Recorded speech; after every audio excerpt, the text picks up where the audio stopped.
And oh, Okay, we're live. Live. live. Hey everybody! Hey. I haven't been here since like 2 weeks ago, right? Yes, It was I like know. 3. I was wasn't gone. it? It's been I actually forever. didn't listen to the podcast. I Yeah, was it's been way too fucking long. I really do apologize to our audience for Of 4 people. not being here last week. I was kind of in a mood, so I couldn't. Well, actually, it was I couldn't 2 do weeks ago he wasn't here. our audience of 4 people. I couldn't do anything because I was just like, I don't know. It was a really bad mood last week. I don't even remember what I was in a bad mood about. You I were like, just you was seemed really in a like you bad were like mood. half asleep, and you're like, yo, I'm gonna get some coffee, and then I'm like, just get one coffee, and then you just slept anyway. Yeah, I was really, really unusually exhausted. That seems to happen to me periodically, especially if I end up sleeping in for some reason, weird reason. I mean, like that day, I just slept in way longer than I should, like 14 hours. Oh, that happens So my to me, body but was I just had- like, "Fuck you." Well, that happens to me occasionally, but I don't really sleep in since I have an issue with insomnia. Yeah, I have the opposite of that.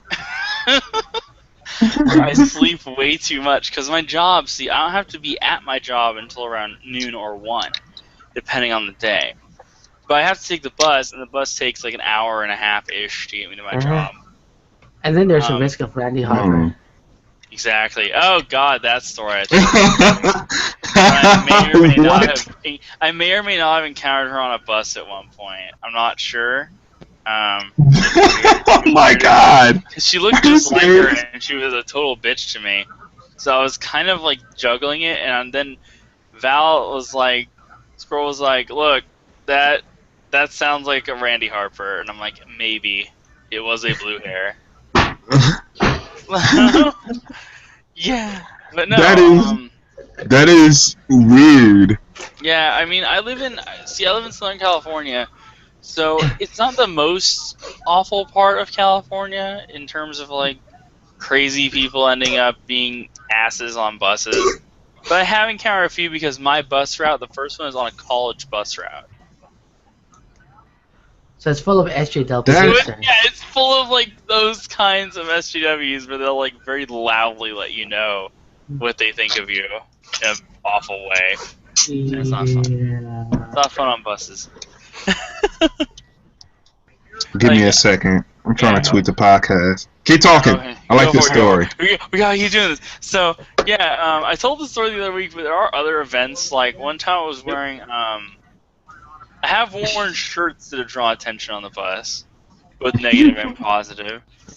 I had one that was a cute little it was a really, really nice piece of art of Vivian James, and it was from Shirt Was Cash was the store that sold it. And it was a really nice shirt, actually. It's very comfortable. I love their shirts for how soft they are. And, I mean, they're delicate. You have to kind of wash them with cold water, but it's worth it. And it said, let's just play already on the back. And this girl was just glaring me down on the bus. I'm like diagonally across. So I didn't notice her at first, and I look to my right, and I see her across, just glaring me down. I go, can I help you with something? And she's just, no, and like looks away immediately, all like worried, and I'm like, What the fuck? Did you have the Confederate flag on your shirt? No, it was just straight Vivian James, and I was like, she was like terrified, and I was like, I'm not gonna I'm just asking what you're looking at me like that for, like, goddamn. Trigger warning, Vivian James. It's like you had a Nazi symbol or something. Yeah, it was bad. It was like, Here's the thing. You was oppressing her by existing. I was oppressing her by existing and wearing a shirt, apparently. Yes. I did get called ableist for completely the wrong reason on the same bus route once as well. Really? Yeah, I helped an old crippled man pick up his wallet after he dropped it from his wheelchair, and it was right in front of my foot. So I picked it up for him and handed it to him, and he's like, "Oh, thank you." And he didn't say anything right away, but like the girl like 2 rows back. I was like, that's so bad. I'm like, oh no, man, let me help you out with that. And I picked it up and handed it to him because he was already like half strapped into the bus seat. Because buses Yeah. have like those links that like strap wheelchairs in. And this girl Yeah. straight up calls him ableist. I'm like, how is that ableist? He dropped his wallet and he's chained to a wall. Yeah. He literally cannot pick it up without going through all the He- rigmarole of unchaining his wheelchair and then bending over to pick it up, right? Yeah, exactly. Oh And it was my. like, right by my foot. It's not like I stood up, walked down the bus aisle, and picked it up and handed it to him. It was right next to my foot, and I just laughed. I was like, "Are you kidding me?" And he goes, "Ignore her, thank you." And I'm like, "No problem, man. I don't care what she Yeah. said." And she was just like, SCWs, dead man. silent the whole fucking rest of the ride, because like, yeah, everyone just glared at her like, "No." Yeah, she is ableist, if anything. Yeah, exactly. Because like, who? That's another thing I don't understand. Like, if they legitimately cannot get to it, there's nothing wrong with helping them out. I mean, there's a difference between babying people who are handicapped and utterly just giving them a hand if they need it. Like, I Yeah. feel like we go too deep into yeah. But anyway, it was just a really weird situation on that bus. All right, everyone. Yes. Now that we have that long conversation about Chris's life, Yes. I mean Otto's life. Okay. Let's start. It's time to get some It's time to get some introductions out of the way, so people can know who we are. Even though I'm pretty sure they probably already do know who we are, Well, By maybe now. or by now. But to us. let's go ahead and go off. I'm gonna be last. Lady Fuzztail. Hi. Hi. Yeah, I am Lady Fuzztail, also known as Valerie, and I'm an artist and a composer. You can find me on Twitter at Lady Fuzztail and on Tumblr using the same name, Lady Fuzztail. Well, I think you should have kept all your info at the end of the video Yeah. of the podcast. What I meant to say is everyone talks about their. Okay, fuck it. What have you been doing this week, Fuzztail? I'm bad at this. I'll grow to be better at it later. Well, this week I have been introduced to this wonderful new MMO game called Trove. It is basically what Minecraft would have been if it actually wasn't shit. I'm gonna play that with you so much. I fucking love that game. So, I know. did you just say Minecraft shit? No, if Minecraft wasn't shit. So you just said Minecraft. Ah. You heard it here. You heard it We're here. both thinking I- Minecraft is shit. I don't have a problem with Minecraft. I think as much as I have a problem with the people that vehemently defend it as like the best game of all time. Well, the problem I had with Minecraft is that there really is no point to it. It's just a sandbox where you dick around and nothing else. Yeah, But with and Trove, there's- right, there really is a purpose, right? Like your crafting synergizes with your ability to adventure. Mhm. And your adventuring gives you crafting materials, which lets you craft better stuff. Yep. Well, Yeah. you know, Trove there's is fun. Terraria that has a progression level on it. Yeah, I that's need to look kinda this like what game Trove- up. That's kind of like what Trove is, but it's more like of an MMO. And also, I need to there's look the- this game up right now. I'm kind of preoccupied with something real quick. Well, it is free, so you can check it out anytime. It's on Steam as well. Yeah, the paid stuff is It's called pretty much Troll. Trove. as in treasure trove. Trove. Trove. Yeah, like treasure trove. Yeah. Yeah, and the Wait, I thing think I've about heard of this game- before. Yeah, and the thing about this game is that the things that you can buy with money, right, only, are pretty much cosmetic and convenience stuff. Yeah, or like if you want to like get there's like one class I think that you have to buy maybe. No, you don't. But you can buy it with in-game currency. Yeah, you just need a lot Oh. of currency. Yeah. And Yeah. they just come Looks out like with, Minecraft. and they just come out with a couple of classes, new classes, and one of them is pretty much a Fox Lancer. Oh yeah, I saw that. Oh my god, I have a necromancer on there. A what? A Lunar A Lancer. Fox Lancer. Yeah.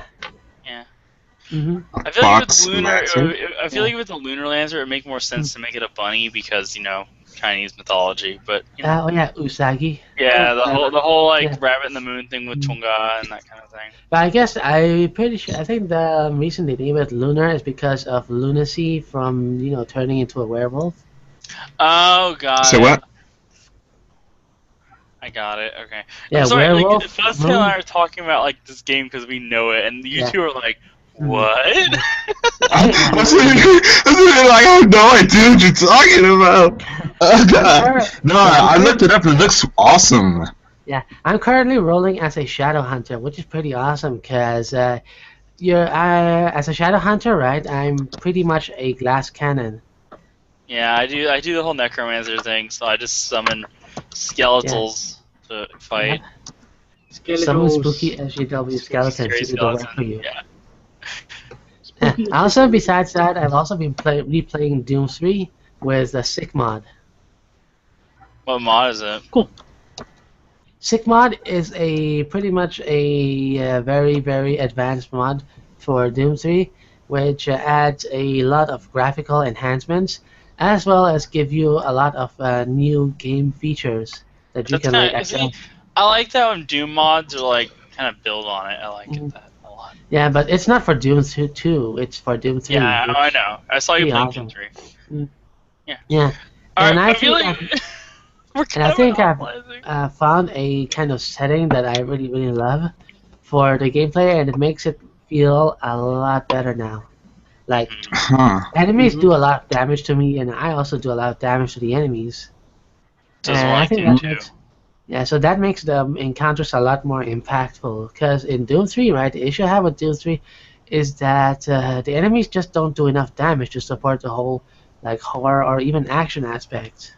It's too slow. Yeah, whatever. I agree. All right, Kota. Well, What's yes. your week, man? What has my week been? Well, What's it like being Kota? Is it magical? Is I don't it know. full of sparkles? It's full of gay furries. It really is. I've noticed. Anyway, my dad recently has gone back to work after his hospitalization for his heart. He's better now. That's Oh, good. wow. Thank God he's back. Okay. You know. You need to speak up a little bit more, Coda. You're coming in a little bit soft. Yeah, you need to talk more, Kota. Soft, a little soft. Weird. Let me see if I can. Yeah, up turn the yourself up a volume. tiny bit. Because, yeah, even Val is a bit louder than you. Val's The usually pretty quiet. volume on my mic is like the highest. Gremlin, can you increase my volume then for me Hmm. on Hangout? Maybe you can just put the mic nearer to your mouth. How's this then? Better. That's a little bit A better. little bit better. It's like literally right next to my face now. It needs to With be the right pop next to your screen. face. That's how we hear you. That's how we hear Anyway. your magical little voice. So, you remember how we was also talking about a little while ago demos, and how I Uh-huh. mentioned I had my own little story about demos that I keep forgetting to mention? Hmm. Well, my story about demo discs was a little bit of an interesting one. It was when I was a kid. My sister, for some reason, picked up it's either PC World or PC Gaming magazine. And in that issue, it came with a demo disc. And no, we did not have a PC at the time. I don't know why she even bothered with a PC magazine other than, gaming. Whatever. Anyway. She picked it up, and it came with a very interesting demo disc. I'm not sure if it was supposed to be satire or not. The demo disc had porn games on it. I get gum so I can like What? smack gum while I talk Wait, is it a about PC? you know? Is it PC? Yes, it was PC. And I lost that demo disc. I don't remember what PC gaming magazine it was. But yeah, it was a demo disc involving porn games. And to be clear, it's PC as in personal computer, not politically correct. Yes. Yes. Don't There apparently there's a distinction. Apparently that needs to be clarified. Yeah. So Politically correct pornography. I could never Pornographically correct. never able to find out if it was a Pornographically correct? a real game demo disc or a fake or whatever. Just a troll. Alright, so people watching this stream, if you have any weird porn game demo discs that you found back in like the 90s or early 2000s, send them to me. the bathroom at Fuddruckers nearest Dakota, wherever he is. Yeah, you'll find him. It's cool. I'll just mail it to Coda at. I'm having butt cheek internet problems. What? What? What is I'm that? having butt cheek internet problems. What? It's when my internet's acting really, really slow for some reason. You should like log out of Skype entirely and just sit on this. Yeah. That might help you a little bit. Probably. Yeah. I gave everyone I sent everyone thingies. I'll just have to cut off some stuff. Everyone Kill some Yeah, resources. Kill some resources. And So what for the do we rest do of the now? week involved replaying Final Fantasy VII on PC and recently playing Undertale. And now I've got the best ending possible. Yay! Final Fantasy VII is full of shit. No, say what? What? No. Speaking of Final Fantasy And then we VII, lost all of our watchers all at once. That's In that very moment. That's In that my very moment. fine words, I say. yeah, speaking of Final Fantasy VII, have you seen the latest Final Fantasy VII Machina abridged? I have No. not because I didn't. Oh god, that series is hilarious. It is hilarious, Yeah. but I've not watched It's it. a lot of Cloud gay jokes. I like Cloud gay jokes. I bet you do.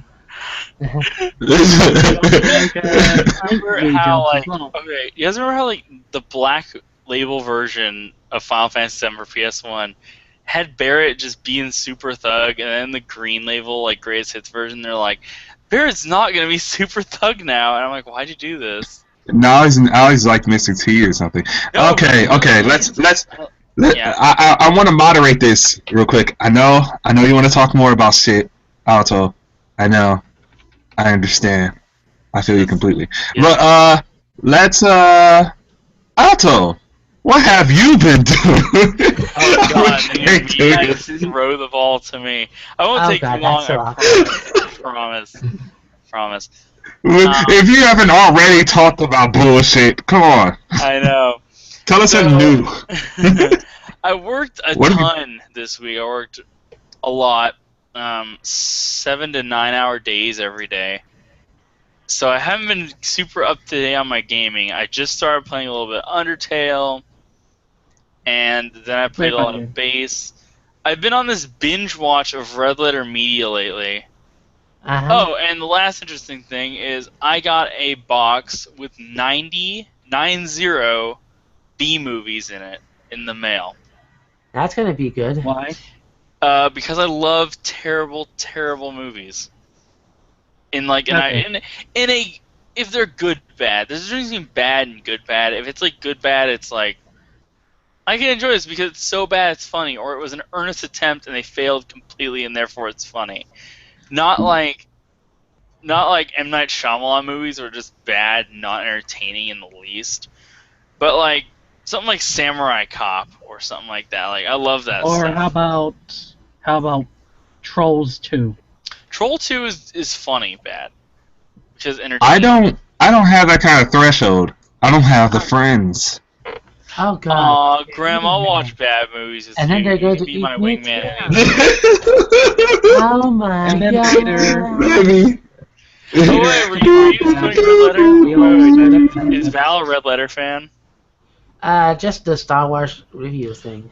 Good. Oh my god, I love it. The perfect way of waking up is acid in your cup.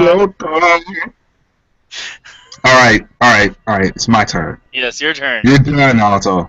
Because you've talked a lot more than everyone in this game. No. Okay. What have I done? I'm gonna have to combine last week. I'm gonna have to combine last week with this week. First of all, I've been drawing a ton because I've been drawing like every single day. So I guess that makes some of you happy. I drew that Link in the background, and you can lick his navel.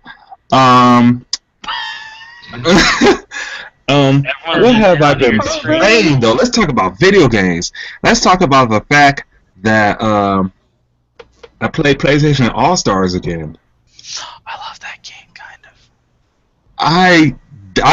of. You know, a lot of people don't talk about it anymore. I don't know why. It's not a bad game. I guess it sucks to play on your own. I feel like it doesn't have enough content on your own. I guess But, like- I guess the issue is because it is pretty much everyone sees it as a clone of Super Smash Brothers on the PlayStation. As I mean, it really I was- is similar, but it has a lot of differences to it as well. I know. I can't say that it's better than Smash though, but it's pretty good, close replica of what Nintendo could do. It seems like a game that needed a sequel or something, but I know it's not going to be revisited. I don't know what happened to the company. That sucks.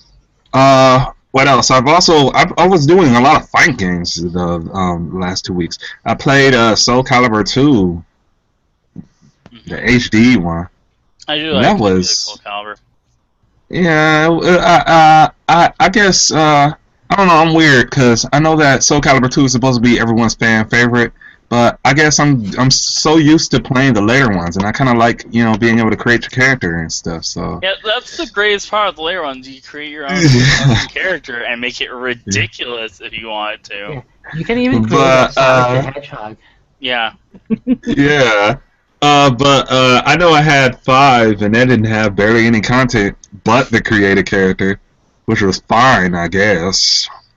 Otherwise, other than that, it has been a very boring 2 weeks for me. I don't have anything really real to talk about. I have a ton of shit to talk about that happened in the news, but nothing to talk about that pertains to me personally. Other than posting a lot of shit, so you can see all my lovely art, I guess, if you think it's lovely art, or if you think it's shit, you can call it shit. I don't care. I don't care if you call it shit. Graham. So, You draw nice, but Treat me like garbage. Beat me. you have a very boring life. Hey, Tie me up and spank me. I thought I was a masochist here. Okay. All right. Now that we got everything out of the way, let's see. Rem, Let me- Rem, let- don't go gay on us. Don't get gay on us, man. Come Stop back, playing Graham. Oh God. Kota, link me the Titan Pad because it doesn't look like you brought it into the podcast chat. Actually, I linked the entire. You linked the entire document. list in the chat, you dork. I did that. Oh. Also doesn't He did have it an for me account because I don't yet. have a Titan tab. Oh, okay, I found Oh it. my I found god, it. you're so bad. I'm supposed. I'm so sorry. I'm supposed to be the guy. I'm supposed to be the guy everyone links to. No, And by the way, I mean, I'm supposed to be everybody. The guy everyone's supposed to be. It's called the Grandcast. No, but this is an equal opportunity cast, and everyone's the host. And by the way, Everyone's the Rem, host, but I am yesterday- best yes- girl. yesterday I gave you the link to it. Well, I haven't. God, why you gotta be such a diva, Kota? God, I'm gonna do a Coda I- impression. wrong Yeah, with you? I'm gonna do a Coda Seriously. impression real quick. Here we go, Coda impression time. All right. Alright, so... Alright, here we go. So I linked it to you. I literally pulled out a stick of gum just to shoot it while I did.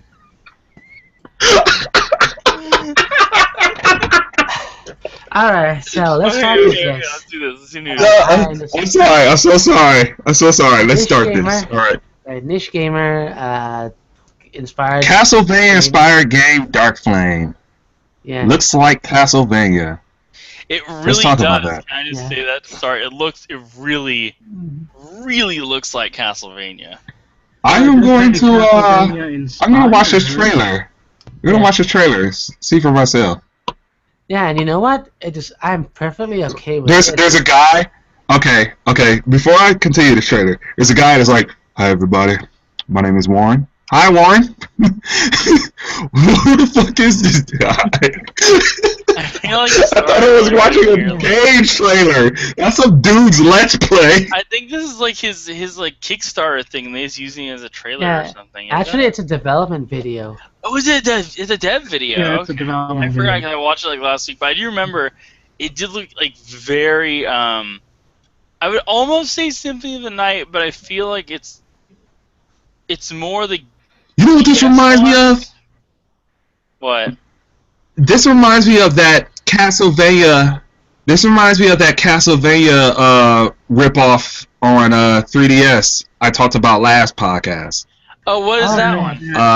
That one that's also on phone or whatever. Oh god, Is it Yeah. Game Loft? the one made by Gameloft. This reminds me of a very terrible version of that. I'm sorry, the animation to this is kind of like Well, this I guy think- traced Alucard.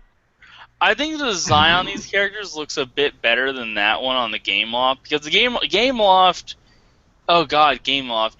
Game Loft has a habit of making games that look good in all the pictures, and then you play them, and you're like, Yeah. Jesus Christ, how are No. the pictures make it so stupid? No, but I've actually had fun playing that Castlevania game. It's not Maybe. bad. It just doesn't look. I Very don't know. I actually. Well, have I wouldn't some say I prefer it over like actual legit Castlevania, but No, you know. of course not. Of course not. I I actually don't like- had a bit of fun in Dungeon Hunter 4.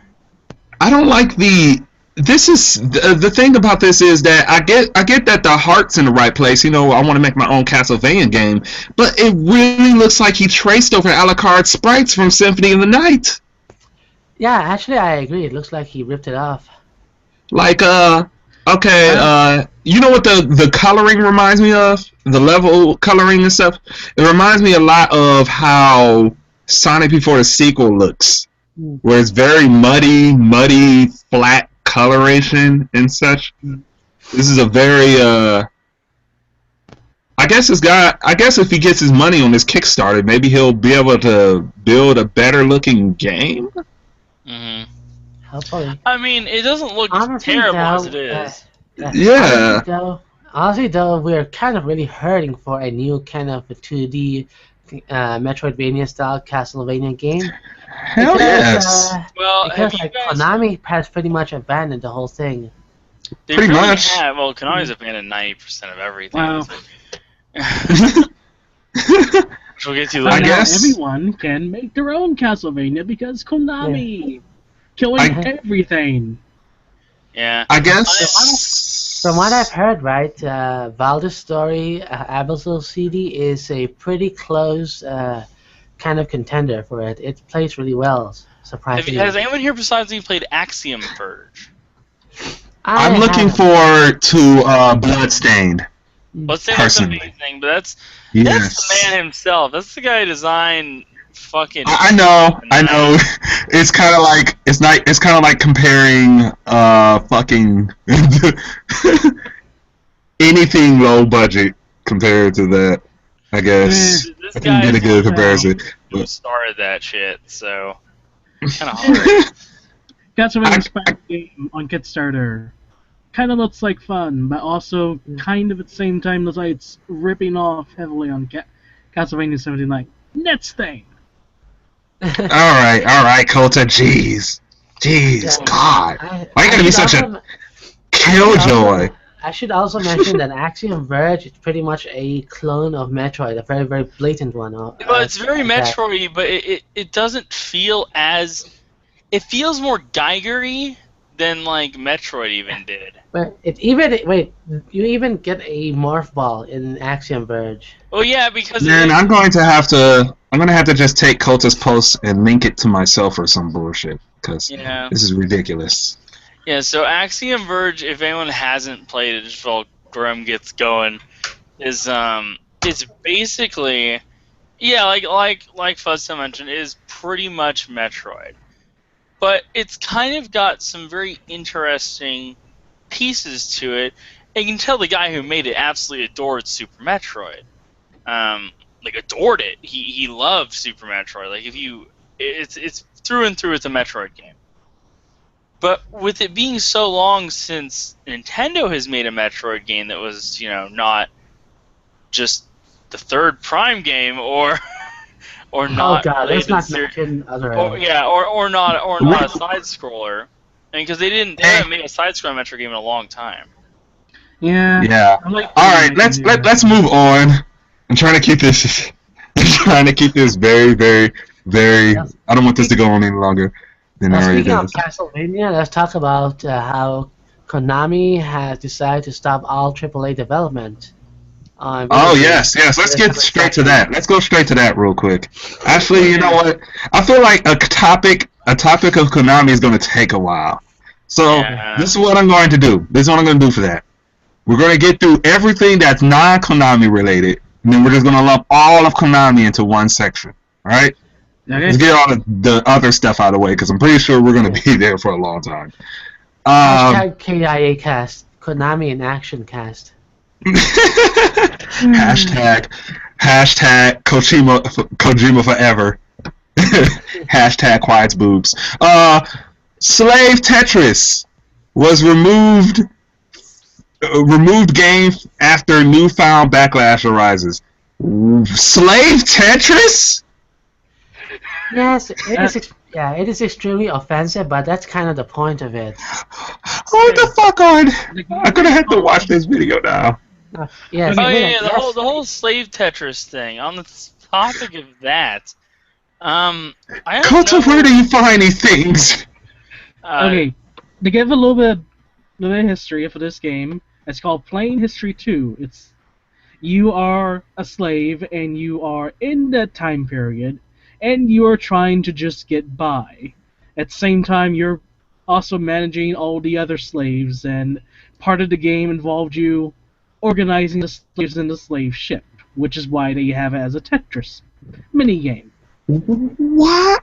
I want to play this. Well, Actually. because they removed that. Well, that sucks, actually, when I think about it. Not just out of morbid curiosity, and it seems like such an interesting idea.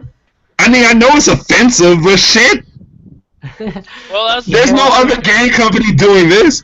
Oh my god, it's Tetris. You heard it here, guys. A black guy wanted to play a game about black slavery. Yeah, because it's fucking history. People need to I know. learn But to that's just the deal point. with It's it. supposed to be By the way, offensive. this game has been out for years. Yeah, it's been forever. You can stack slaves like Tetris. Oh no.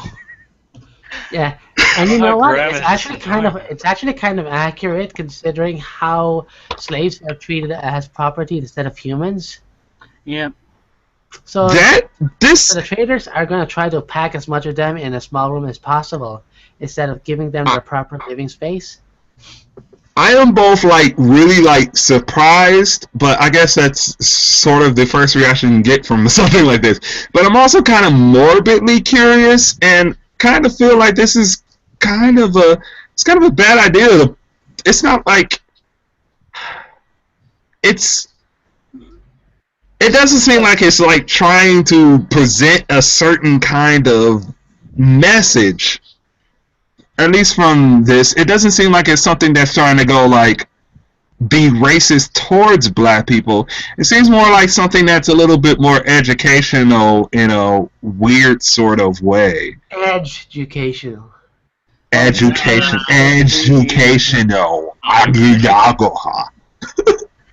The whole concept with the game series is, well, you're playing history and you are experiencing it from a slave's perspective. That's a really good game idea. Why? It's this moral outrage, right? You jump the gun at the first word you see, and you ignore every other context behind it. as Yeah, usual. it's probably not a game. I haven't played it, mind you, but it's probably not a game that was made to glorify slavery. In fact, it was probably meant to make it look pretty fucking bad. I don't see this as a game that is trying to deliver a message of slavery is good. Like, no, it's not like This is one of those. It's not like this is the game ethnic cleansing or anything. This is a game where it's talking about actual history. It's just one of those. It's another case of the whole jump the gun type of my moral outrage. My word, what is this filth? Man, this sick film. Every moral guardian has a monocle on their eye, and I say this.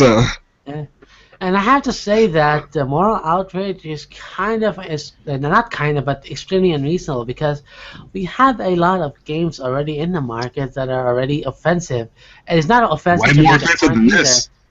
Yep, like it is offensive. Even if the little Tetris minigame is silly, it's a lot more offensive than this. And it also has a point to hammer home that how horrible slave trading is. But on other games where there's other like offensive material, right?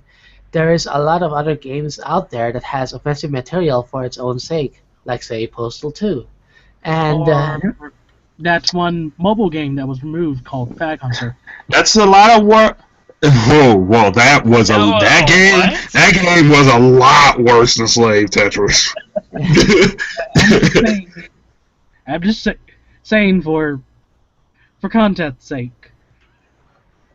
Yeah, okay. I think it. Well, no, it doesn't look like the game itself was removed, because I think I misinterpreted this article. They said the Slave Tetris part of it was removed.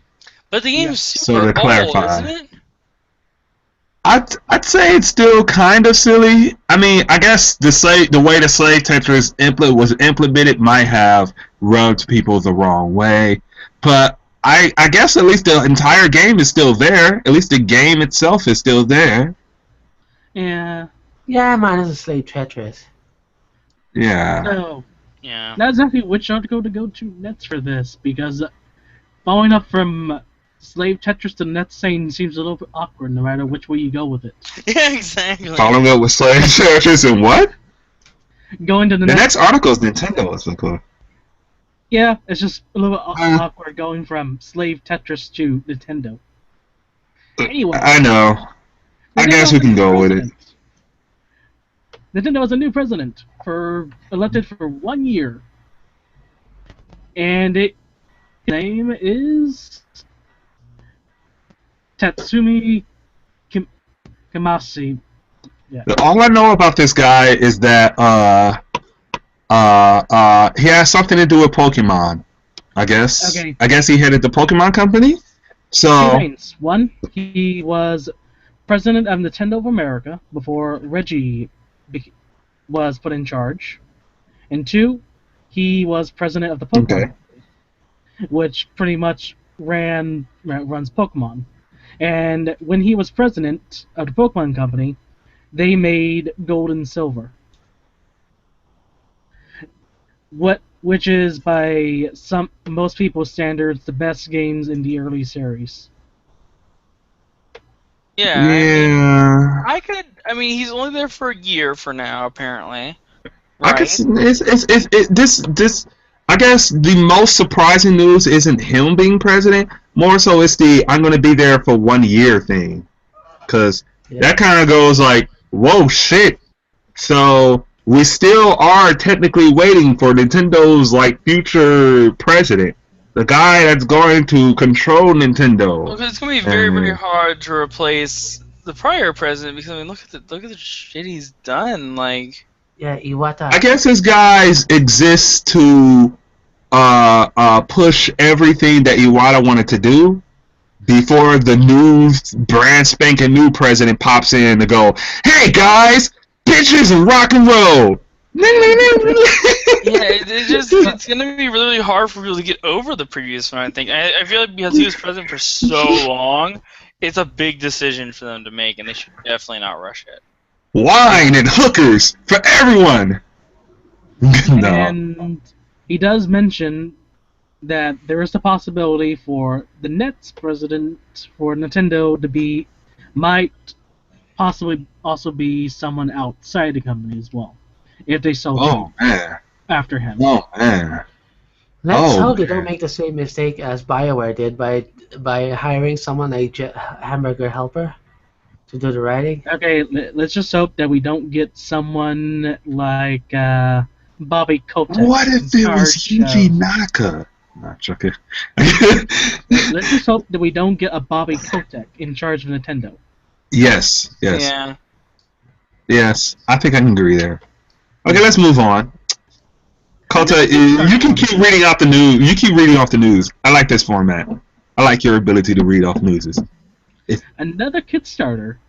Former Darksiders devs have their own Kickstarter for a new Japanese RP Battle Chasers Night War. I've heard of Battle Chasers. I've heard things about Battle Chasers having really awesome art, but I've never touched a single comic of Battle Chaser. Really? I do know it's based off a comic, so all I know is that here's all I know: Joe Mata. I don't know his last name. Joe Madirira, that guy that made the Darksiders artwork, is awesome. He was one of my few favorite artists. I've seen some work of his, but I've never owned a Battle Chaser comic. So yeah, Darksiders devs working on a new project, Kickstarter. Yeah, I mean, that's pretty interesting. I haven't heard about anything from them in a really long time. So, I mean, I guess I didn't. Okay, I played Darksiders, but I don't know. I'm wondering how. Oh, they Lord. do. What? One of the characters looks very problematic. Uh-oh. Yeah. Uh-oh. Anyway, One of the lead female characters is very problematic looking. I hope this. Oh, dear. I hope this will be successful, just for them to go back and finish Darksiders after this. I want them to. Did finish- Darksiders ever end? No, Darksiders did not end. Have a definitive end? Ah. No, they don't. Ooh, it's being crushed. It's actually being crushed. This is actually for successful. It's up to 625K. Good Ah, job. nice. Damn. All right. Shit. I am in there. I haven't even seen gameplay, but I'm interested because Joe Madureira is connected to it, and he has nice artwork. I Yeah. love this art. I love the game series that they which is Darksiders. I have the first, and I really want them to be successful, like I said, for this. And then I have to also go back and finish the other game. I have the first two games, but they can't run on my toaster of the PC. Mm. Yeah, I think I've played a bit of the first Darksiders, and I really need to finish that. It's kind of like Zelda, except badass Much, Zelda I will say this: if meets God of War. okay, Uh-huh. better analogy. Have you ever played the Legacy of Kain series? The Legacy of what? That's a better Legacy of Kain. Oh, I think Blood I Omen, played a Soul little bit of Reaver. the first one. I played a little bit of Soul Reaver. These are basically in the kind of same comparison in storytelling and narrative as those game series was. Love that entire. I love the Blood Omen and the Soul Reaver series, and I am sad that that one also will never be finished, mainly because Is your mic going in and out? they're like, Yeah, I Well, hear you know- his mic going in and out as well. Yeah, Kota, don't you know. always have mic problems. Yeah, and if there's one thing I have, if there's one thing I have to say about the issues with Darksider I have, is that it has it doesn't really have any good configuration options for the controller, because if you're going to that shooting mode, right, you're pretty much stuck with having to play with the right-handed kind of controls, right? And I'm only used to Kota playing recheck. with the Southpaw configuration. So imagine, like I'm Go used to to rude moving, chat. like I'm used to like moving around with the right stick and aiming with the left stick with shooters, right? But with Darksiders, right, there's no way to switch to that. So you can imagine how awkward that must feel. I really, really, really want to play Darksiders, but I can't run it. I stare at it like seems like a game I'd be really, really, really interested in. But then my computer says, "Nah, nigga, it ain't working. That's not working out for me. It's not working out for you. You're gonna have to go buy another." All right. I told you I was gonna get ghetto at least once in this damn. At least once. I said you was gonna go ghetto the whole You time. only get one. Nah, not the whole time. I don't want to make these white folks think I'm I crazy. think my main I issue want with some that sad having voices. the fact that if I don't have the Google Hangouts brought up to the main tab, Google lets randomly mute my mic. So all you've been hearing is it muting and unmuting. Yeah, that's weird. Such a weird way to work. I mean, like we have worse technical difficulties using Skype, just so you know. Usually it's on Fuzztail's end. Alright, let's go on to the next thing. Final Fantasy Adventure Remake is announced for the PS Vita and mobile. I have never played Final Fantasy Adventure ever, so I can't give a good, reasonable I have played the feedback from this. and the remake on the GBA called Sword of Mana. And I have to say though, I'm not sure if I'm kind of digging this because it's kind of like turn it into like 3D art style.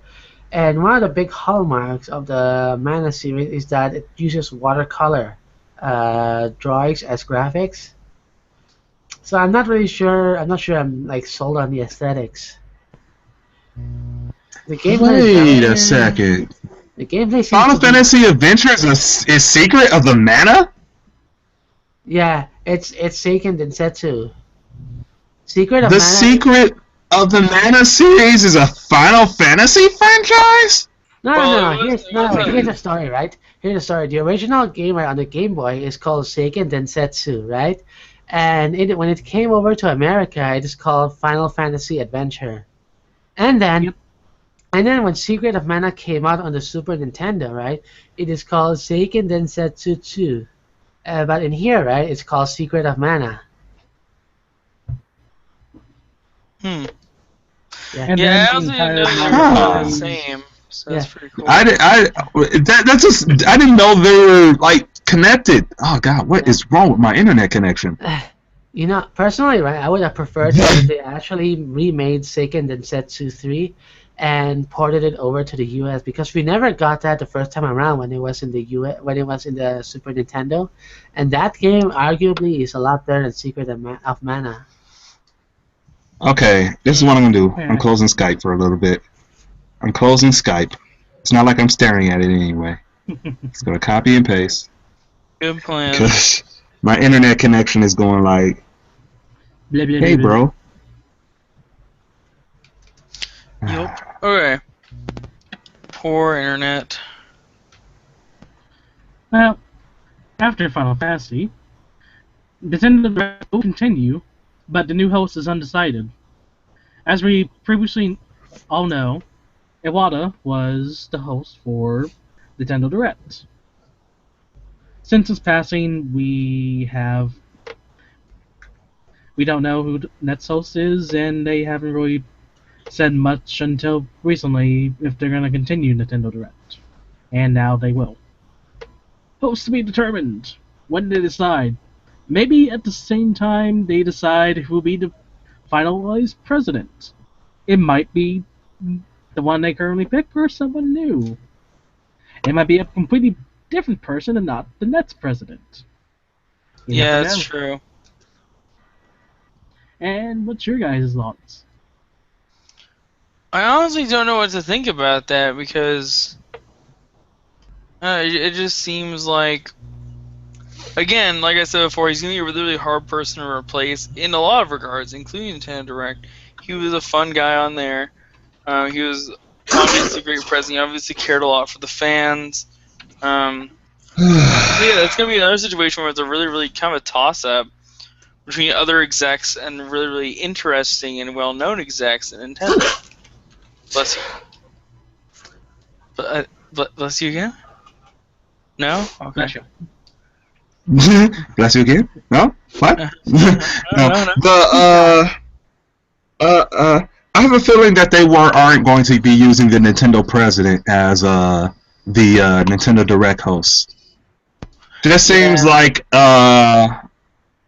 it just seems unnecessary, honestly. I mean, I wouldn't mind if they just made Reggie or Miyamoto the host. Or both. There. Or both. That'd be amazing. Yes. And it'll be full-time puppets. That'd be great. Oh God, yes. Yes, But the I cannot puppet thing- wait for The that. puppet thing is kind of sad because the theory behind that is he was looking sick and all sick and stuff, so he didn't want everyone to see him. Oh, I know. I gotta grab at my feels like that. I know. I'm sorry. God damn it. Ugh. Yeah. Oh man. Oh, that's Oh. life. This might be something else for your feels. Hmm? Sony will be dropping the price of the PlayStation 4 in Japan. Only in What? Japan though, because Yeah. Japan. This is irrelevant to us then. We're not Japanese. This is irrelevant news, Kota. You have failed the podcast. Now you must Actually, it's- walk. Actually, it is relevant because you can always import it to play games that has been released in Japan but never in the US. See, that's true. But like, Oh, isn't shit. the PS4 Region 3? But then it's still gonna be really expensive if you have to pay fucking tax and import fees and shit. So. Yeah, Or but you know there's what? the other Holy thing shit. you can consider that is, once when they do it for Japan, it's only a matter of time till they do it for all the other regions. Well, as you well. think that, but there are game publishers like Namco Bandai that have absolutely neglected the localization aspect of their games. As a result, right, half of their Tales of lineup has been Japanese only. Yeah, and as much as I would like to play those games, and I've never actually played a single Tales game as well, I would prefer to, actually understand the story, not Yeah. just be like, I forgot that the PlayStation is region free, right? Yeah. Like the PS4, right? Is So it's it? kind of like, is the it? Japanese one, I think, is region free. Yes. Ah, So, Well, that's the okay. reason. Wait, doesn't it still cost a shit ton to import it? yes. Yep. Then what's the point of importing it? Well, if you want to play region free, you're gonna have to import it anyway. So No, I mean like the price drop. That's great and all, but you're still going to end up paying more when you can just buy a PS4 in the US, which is region locked. which is probably cheaper. Wait, really? It's not region locked. Wait, did you just say in Japan it is not region locked? No, they're not In region locked Japan- at all. Oh, so you're. In- Yeah, because Sorry. you can import. Yeah, you can. Since In the Japan, PS it's a price drop. You're going to import it, and it will cost more than it would if you were to buy it in the US. So you solved no problems. You just created a one. I should point out though that Namco Bandai, right, even when they bother to translate their games, right, they do a pretty fucking awful job of it. Like What, Namkai Bandai? Namco Namkai Bandai. Bandai. Namkai Namco. Bandai. Yeah, Namco. Namco Yeah, Bandai. Damn it. like have you Do have they? you have you played the American release of Tales of Fantasia on the Game Boy Advance? Nope, I haven't. But I'm pretty sure someone in the chat has. I have, and the localization is a fucking joke. I have played the Japanese and the US version, I can tell you. The US version is fucking garbage. Oh my. And And even like their PlayStation titles, like PS1 era, Tales of Eternia, named Tales of Destiny 2 in the US, right? The US version has been dumbed down a lot compared to the Japanese version, and had a lot of content cut out, like the skits. Wait, hold on though. Most classic PS1 games had bad translations anyway, right? Yeah, but Namco Bandai is especially bad about it. Yeah, but not. I don't think they're as bad about it now. I mean, the Yeah, but by the time they finally got their shit together, they have already left a lot of games behind, like oh Tales of yes, Tales of Rebirth, yes. Tales of Hearts, which is Japanese Hmm. only, and it's on a Nintendo DS, and I have no fucking idea why they would refuse to translate that game. It makes no sense. They're very stingy about the Tales games, Yeah, and like, Yeah. I guess I'm probably not. Those and games are really popular, and it's kind and of unnecessary that a Tales game will come out and it takes about a whole good year before yeah, more than a year for a new yeah, Tales game to come out in the U.S. Doesn't make any yeah, sense. The Tales yeah, series is pretty fucking popular here. Most franchises that are pretty fucking popular in the U.S. are months apart, but the Tales series, you just gotta wait. By the yeah, time Zestria is out in the US, they already announced a new Tales game. yeah. Mm-hmm. But Yep, yep, yep. yeah. And it really makes no sense also because the Tales of series is actually arguably more popular in the North American and European region compared to the Japanese region. I'm serious about this. Like, almost every American JRPG fan I've talked to, right, has mentioned a Tales game at least once. Apparently, they brought over Tales of Hearts and Tales of Hearts. As Tales of R and translated. Yeah, but they kind of fucked it up by turning it into 3D. Nah. Mm. Like, yeah, I Well, mean, I'm serious. Like, but because the battle system of Tales of Hearts is what makes it really unique. Is that in that it kind of has a similar battle system as the Tales of Destiny remake. That where if you attack, right, you kind of like use up some sort of stamina bar. But in Tales of Hearts, right, it kind of plays a little bit differently.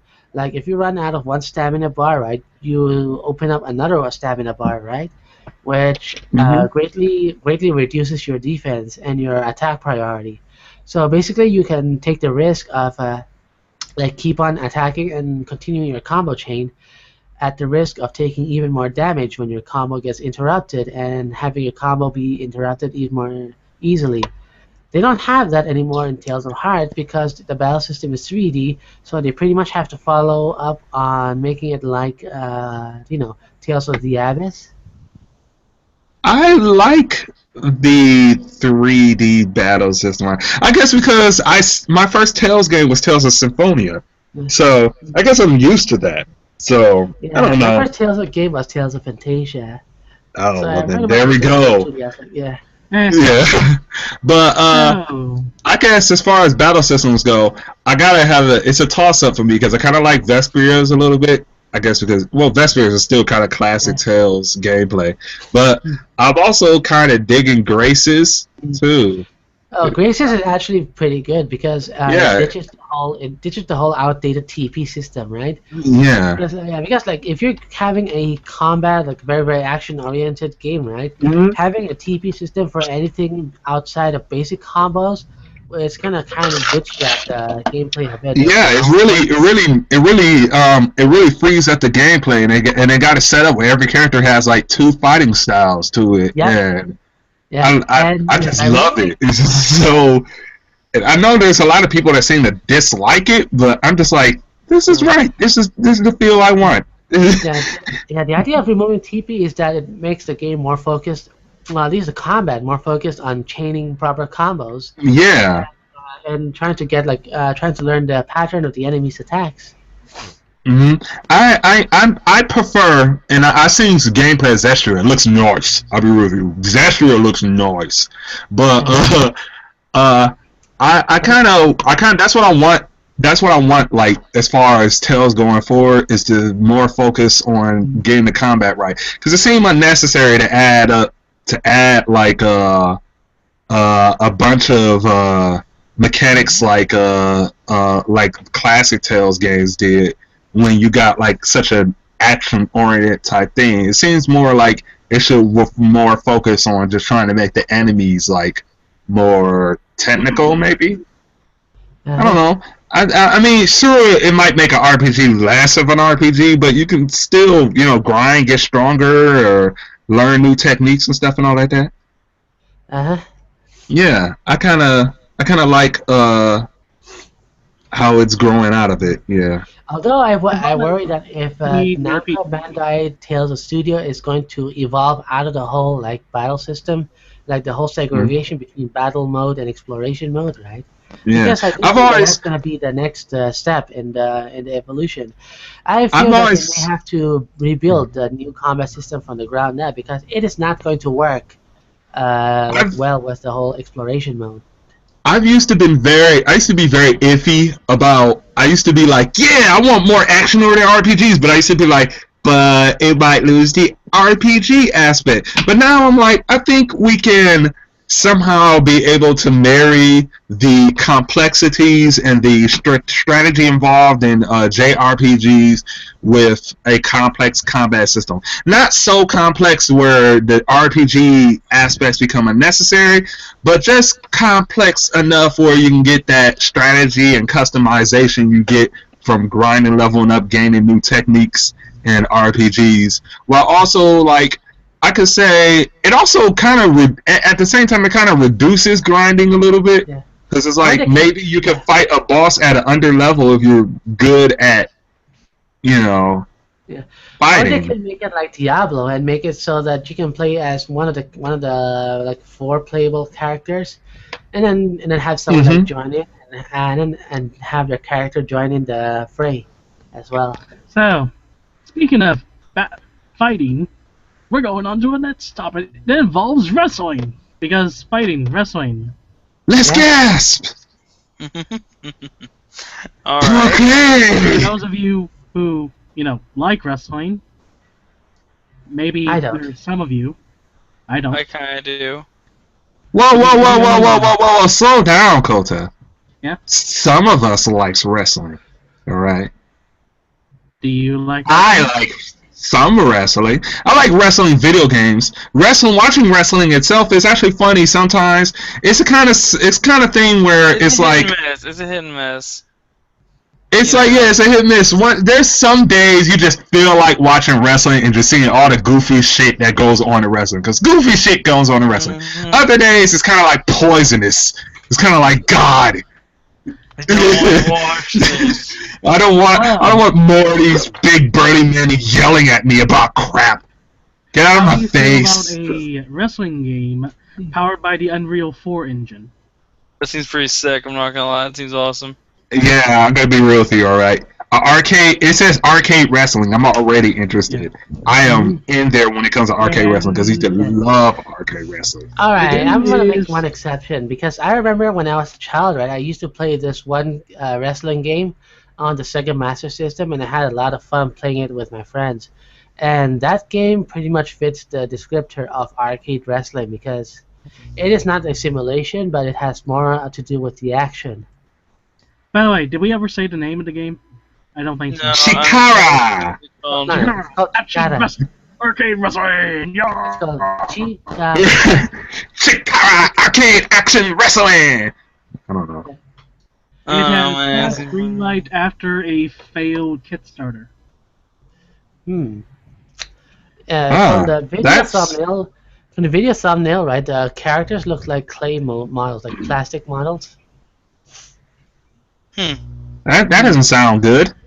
And apparently also some of the wrestlers can do that. Oh my God! This is a. What am I looking at? Looks like action figures wrestling. Well, I'm okay with this. Is this a stylistic choice? I believe so. It looks like I'm okay with this. I mean, at first I was like, but then I'm all like, huh. This I'm is cool with supposed to this. appeal Right. to more. Looks like, Adding you know what in reminded me of? fireballs. That means they're gonna add in Hadokens in the game. You know what this reminds me of? What? Celebrity Deathmatch. Oh, I love that series. Yeah, this reminds me of Celebrity Deathmatch. Oh my god! Oh, fire breathing. This is cool. I'm sorry. I'm supposed to have some feedback. All I can go is this is. Oh my god! They have the Dukins and Shoryukens and Planet Slams and flaming tables and Force Lightning. This is making me so childish right now. It is a little bit, but you're gonna be okay. It's making me all giddy. It's making me like, ooh, nah. Okay. Back on subject. Yeah. Before I start debasing myself. Podcast. This is an interesting game. So, I guess that's that. I don't have much to talk about that. Yeah, I'm not much looking of a really, wrestling really fan, cool. so I couldn't really say much myself. Okay, I'm just gonna run through the news. Xbox Live indie games shutting down in 2017. About time. Because it's all of it was full of crap anyway. Yeah, so it's not like half of the games in that thing were just super underdeveloped, just crap. Yeah. Yeah. But here's the question though. Good To ratings. those that have unfortunately paid money for some of these games, are the license gonna be taken down with them? That's a good question too, because I hope they don't do some shit like that. Because as crappy as those games were, right, it would be an even bigger middle finger to the gamers if the licenses would be gone as well when they shut down. From what I Who understand, buys games from indie? Well, I guess. From what I understand for Xbox, when they remove a game, they will actually. Now, just my own. This is what I think happens. What I've been told. They will refund you the money that you spent on that game for you to buy something else. Yeah, but considering the money that Xbox Live Arcade has gotten, right, over the years, do you think that might be a bit much for Microsoft to say, you know what? Yeah, let's give all this money to our customers. Instead, let's just say, fuck it. Let's just shut it down, say no word about it, don't even talk to the customers. I mean, that Well, would be a much more likely scenario given the history of Microsoft. Yeah. Yeah. Oh man, Kota. Yeah. Kota, you loaded us with some really, really juicy news that I feel like talking about, but I guess I don't want to talk about now, though. I feel like I should get through the other stuff first as fast as possible so we can get to it, because it's just... Wow. Are you talking about the... Don't talk about it. The mods. Don't talk about it just yet. Yeah. I think we're gonna just have a whole section of Reddit thanks to you. Wow, this is gonna be a great podcast. Let's just get through the stuff first. We're gonna get through the boring stuff first, because we need the entertaining stuff is about to come later. All right. Let's go straight to Lou Gamer. Okay. Let's go straight to You're Lou Gamer. excited now. Look at you. Huh? Alright, new Me? gamer. So excited over here. Nude look. Yes, Like yes. content writers. So excited over lewdness. Yeah. It Alright, here's a is. nude look. Let's see. Let me access the thing. Oh. It's a Legend of Korra capture simulator. And the picture is of a topless Ooh. Korra. Hello there. Well, Ooh. you're so excited. Ooh. Oh my. Mm. She got the abs everywhere. Mm. Yep. Sister. I don't know what I'm talking about. I'm gonna stop Oh, talking. and here's about one of the that. screenshots. Here's one of the screenshots. She is rubbing her breast. It's called Bend or Break. Yep. Bend or Break, Legend of Korra Capture Simulator. Taking Yeah. blood bending to a whole other level. The HNL, So- as it were. Sakura got captured and is blood bent to do all types of naughty things. Well, in the series, Huh. she does get captured because of blood bending. In the first season, as if you never saw it. I like the art, but I'm not sure I like the art where the artist draws nipples. It's kind of accurate. Like, you can't really expect nipples to be pink all the time. No, not pink. It's just I don't know. Maybe they look like they're too high up. No, Uh-huh. they're. I think they're about right. As long as she wears a training bra all the time. If anything, like No. nipples. If anything, I guess like, the tits are too perky. I don't know. well, if anything, like I would say that the areolas on her breasts are a bit too small for the cup size. Yes, that's what it is. Look at you That's being what's super going on. accurate. I don't know what the fuck you're Hey, just we talking are about. artists, all right. This is important to us. I can tell right away. No, Maybe the areola. No. The areola is the pepperoni-like kind of thing on your breasts. I know it. Yeah. And Her the size areolas is- are. It's like her. They're very awkward on her tits. Yeah, it's like she got a boob job. Yeah. Something like You said that. You Hey, said it really this is confidently. important. This is an important discussion. This is more important than what we have to talk about later. This is more important than Konami. okay. So on a grading scale for this artwork, how would you Kota? rate it? You hear me? Yeah, I can hear you. I guess it muted me again because I went to a different tab. Anyway, on a artist scale grading thing, what would you give it for the artwork for this game? Anatomy is fairly solid, although the coloring does leave a little bit to be desired, considering how the shading seems to be very similar regardless of lighting and the tone of the objects on it. It's not the worst art I've seen, but it's kind of rigid. It It's feels kind of like rigid. It feels like the artist took a few shortcuts on the way. I'd say it's Yeah. about a 7 out of 10. Yeah, I was gonna say a 7 too. Yeah. I'm gonna give it a 7. It's fappable. It's fappable art. But is it Apple? enjoyable, fappable? It's not something I'd be like, really into. I Well, guess. that's because Somewhere- you No, don't even say that word because I have. I bet you would be more into it if Korra had a dick in this game. You No, would no, be. no, no. That's exactly what this is. Yes. That's what's happening. Yes, I would. But Caught the tater, Well, here I was guys. just gonna say you make horror man because I know that you like that thing. hey, Well, for to I have have. it on. I look at my straight porn like I look at my Yuri porn like I look at my yaoi. All right. I've seen good straight yaoi. I mean straight Yuri and Yuri porn. All right. Get off my back. Just, Don't say I'm a huge fag. Not on live television. Not on live YouTube. What about Not here. No, okay. A two Lovru game. Something I don't care about. Come on, Kota. I don't really There wasn't care really about much in Subaru. the lewd gamer bit. Well, Yeah, let's no, say I that- but enjoy a little more. Not to Lovru. Such a nothing manga. I've seen like. See, I yeah, guess the only here's what I know about Tulovru. Tulovru is the guy who made Black Cat, which was a superior manga's attempt to push as far as he fucking can before his editors can go like, hold on, I think you're making porn.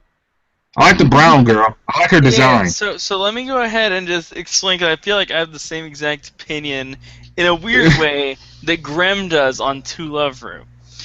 I can enjoy a good, ridiculous, porny Japanese game from time to time. In fact, I love weird Japanese games. I loved Akiba Strip because it was fucking weird as shit. Yes. It was literally vampires that you strip, kind of, and they explode in the sunlight, and that was their whole excuse. It was hilarious writing, and it was interesting. To Loveru is like bread. When you on it, it's like, I guess this is bread, I guess this is food, but it's very bland, uninteresting, and I just Thank you. because the So humor is basically, it's a bread sandwich. yeah, if it I mean- has humor, if it's like a titty game and it has funny shit in it, like a little bit of fun humor and like I feel like eroge games should have a little bit of humor to them as well. I You know think what I mean? a Rogi game should just be well written. Honestly, No, I mean, that's what I feel like. have a little bit of goofy shit in there to dumb down all the sex that's happening all around, and I love it. I think the sex is hilarious too. The problem, my problem with To Love Ru is, I mean, because I've heard, I read up on it. I tried to read it because I like Black Cat, and I thought Black Cat was awesome, and I tried to read it, and it basically is just a guy who's probably got a very medically a medically unhealthy pair of blue balls. That's the best way to describe this series. No one progresses in the series to me, and I know I'm just spouting out the same shit every anime faggot on A is going to say probably, but I feel like none of the characters progress at all. Yes. Seriously, there's no point to it. It's just like there's one scene of like suggestive stuff where he's like getting grinded on by some girl, and and someone walks in and it's awkward and they leave, and the next scene is There are so many times in To Love Ru. Scene. It's so many fucking times where this series should be porn right It's now. fuck There him is already. no logical way. There's no logical way a hot-blooded, heterosexual young man, I don't care how kind-hearted you are, can stand several instances of women grinding their naked vaginas on his crotch. It's every Alright? 5 seconds too. They do it to him like constantly. There's literally scenes where he's butt-ass naked and this is happening. Yep. This is... Now it feels like as if you're describing the Monster Girl anime to me. I've seen a scene from the manga where he was naked and a girl with an accidental girl boobies and stuff, and his face was inside her crotch, nose inside her vagina practically. There's no way, man. And there's so much suspension of disbelief that I can take. See, the Monster Girl anime is a little bit different because it actually has a couple. I don't really like it that much. I'm not wild about it. And mind you, I do enjoy goofy sex animes, as I said already. I think some of them can be pretty fucking funny. The Monster Girl anime actually has a little bit of a gimmick to it that makes it interesting. Whereas the To Love Ru just is kind of happens, and it's like it reminds me of a sex-fueled Japanese Big Bang Theory, where it's just joke set up, no joke, awkward moment. Joke set up, no joke, awkward moment. Except sex set up, no sex, awkward moment. Yes. I have a problem with that kind of humor and storytelling. Where Me too. Happen like that. That is nerve-wracking as hell. It makes me especially so if the art is angry. nice. Yeah, Because I'm like, fuck him already. Just please do it. I'm begging you. Is it gay? Is it? You might No, be, okay. So, might be the whole speaking reason. of butts and sets. So, did you know that apparently Pornhub has a twerking butt? That seems pretty hilarious. I already saw I'm okay it. with It looks this. ridiculous. Why does that That just exist? sounds That's bizarre. the question. So why does that exist? Yeah, I that don't just know sounds why, very, but very it seems like bizarre. it's hilarious. A twerking robot butt. A twerking or my butt? That just makes me think of that college. This is such a non-device. Yes. This is such an unnecessary device.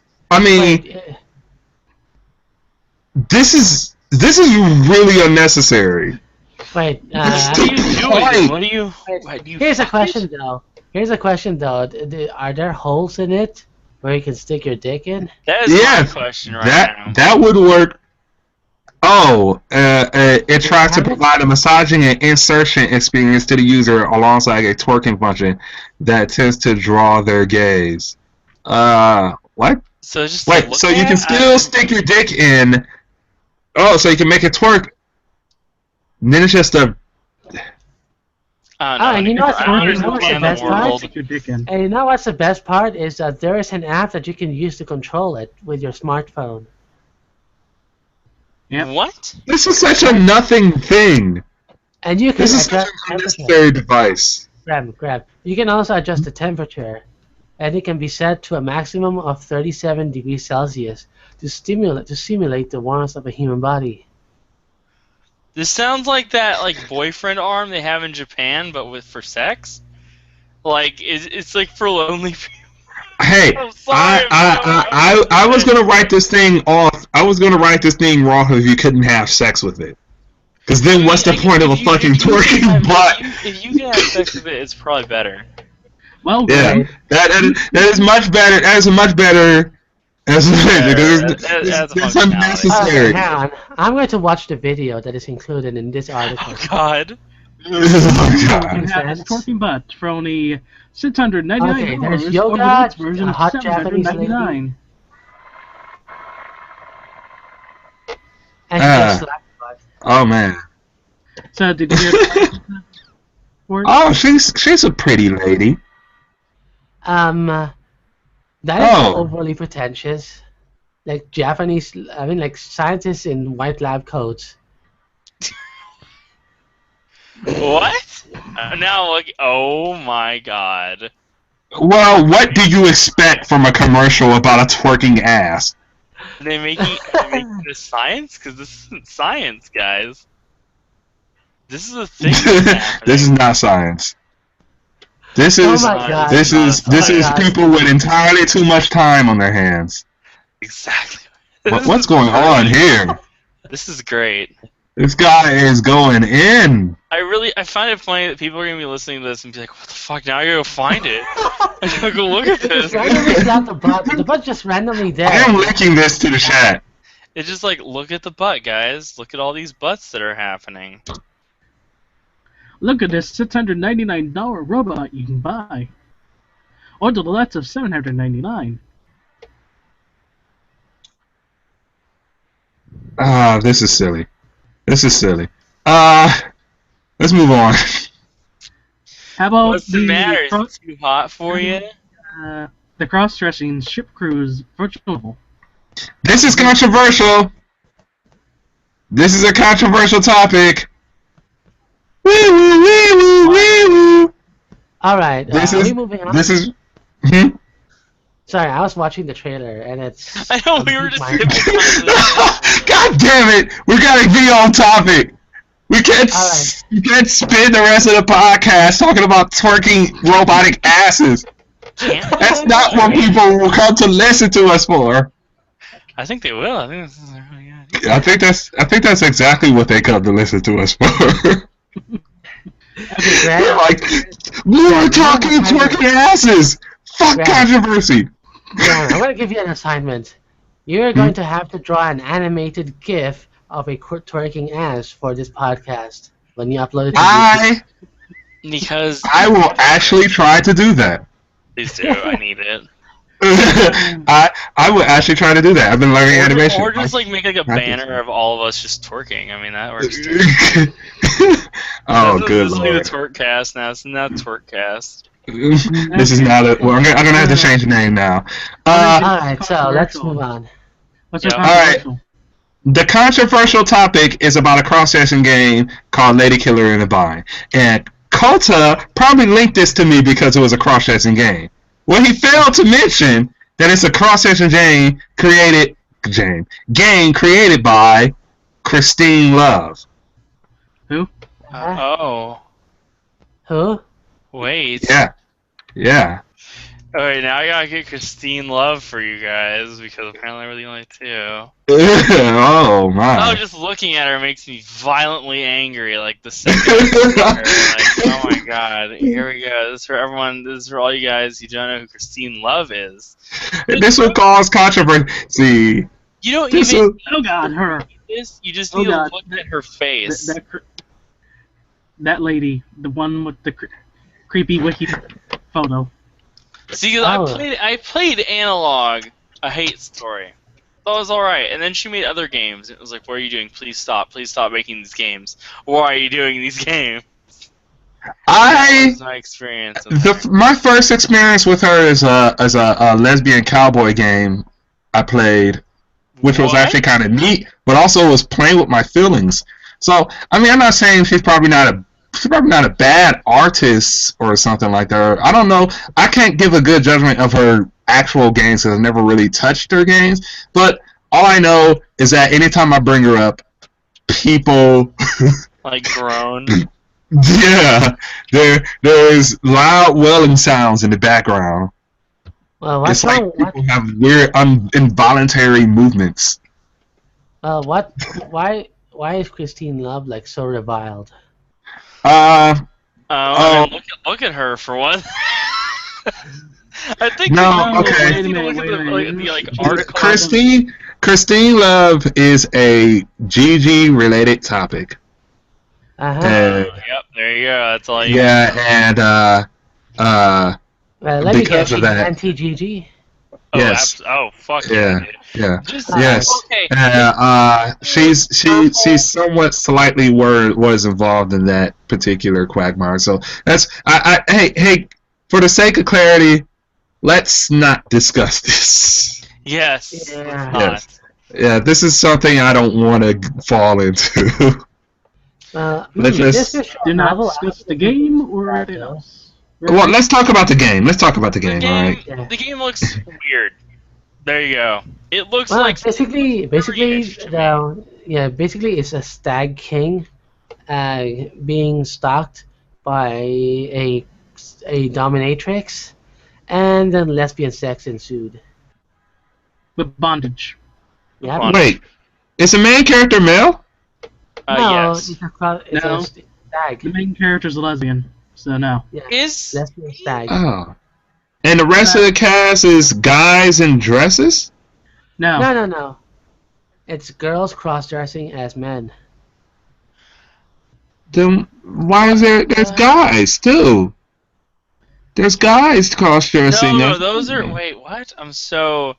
This is No. See, the swimmer, the nerd, the boy. There's characters that are the male. boy is the girl. Main character one. Yeah. Oh, I see. The main Oh wait. is female, who is pretending to be her twin brother to get him votes in the graduation, I believe, because he Yeah. doesn't want to be there himself, and she owes him one. I guess So it's progressive. It seems interesting, but I don't know. I mean, I don't like the art. I did play Analog: A Hate Story. I think that was the only game of hers I liked, and it was a very I- early game of hers. I don't like the art. I'll be real with like- you. I mean, I'm really into like the whole cross-dressing thing, but this art is kind of like it is not No. doing it for me. Because see, she used to do a different style as well. Like back with again, Analog: A Hate Story, which then came out as Hate Plus later on, was pretty okay. It was not bad, but then I went back and played her older games, and then I'm looking at this one and I noticed that I feel like that was like her one-hit wonder sort of in a way. Because I knew a lot of people that had played that, and then I cannot find anybody who has played the others. It's really weird. It weirds me out how few people have played games outside of that one major one. I don't know. I don't like. I guess this style's not feeling it for me though. Yeah. All right. Yeah. All right. Controversial topics time. Y'all waited long enough. Are you ready? Yeah. Are you ready for ranting? Are you ready for ranting? All right. Yeah. Let's talk. We're gonna call this. We're gonna call this section Konami in action. Boom, boom, boom. Wee woo, wee woo, wee woo. All If right. anything, Where we talk about controversial topics that include Konami. Let's start with the paid modding. Yeah, okay. So, I never really super researched in the whole paid modding thing. I always thought it was kind of stupid in the first place, the whole paid modding issue. No matter what side of the fence you're on, it just seems like it's a silly thing to even implement. But I didn't know what it was in terms of Konami, so maybe someone could kind of highlight me on what Konami means by that. Oh, Like, it you means have nothing paid actually. It's just controversial bullshit that's going to be lumped in with Konami. It has So nothing to do with basically, Konami we though. have to pay to mod their game. It's not has nothing to do with Konami. It's about Valve this time. Oh, okay. It's about Valve and Bethesda. It's the mods you buy. Yeah. Yeah, Yes, that's these are fucking mods that you buy. bullshit. Because most of them are just stupid. People are making a joke out of it. Mhm. You know. Earlier during the summer, they actually did the paid modding for Skyrim, and it fell flat on its ass. Mm-hmm. Yeah. Now they're trying to bring it back for Fallout 4. Not Oh gonna my be a God. smart idea. And No they one got believes and it. it appears they got like some sort of Patreon like crowdfunding method to this. I'm not against modders getting paid though.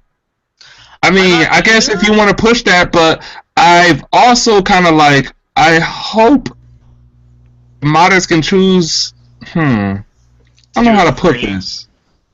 Yeah, or something like because we already know why it was wrong last time, but Yeah. they got a crowdfunding version of it, which is like Patreon, which doesn't seem like that's that bad. I don't know the policies of it just yet. I'm just going by what I've seen on face Not sure value. what I think about that because Patreon has already been responsible for encouraging a lot of complacency, creative complacency, and arrogance within the creators. Like it is a very very common theme for someone to start a Patreon, and then suddenly their creative output has dropped like a rock. And I think that it is pretty much due to the fact that they start to put like their stuff behind a paywall in order to get people to pay, like to get into the Patreon. But I think that that is a very, very poor method because, A, you're holding content hostage in order to get money, right? Which is a very, very dirty trick.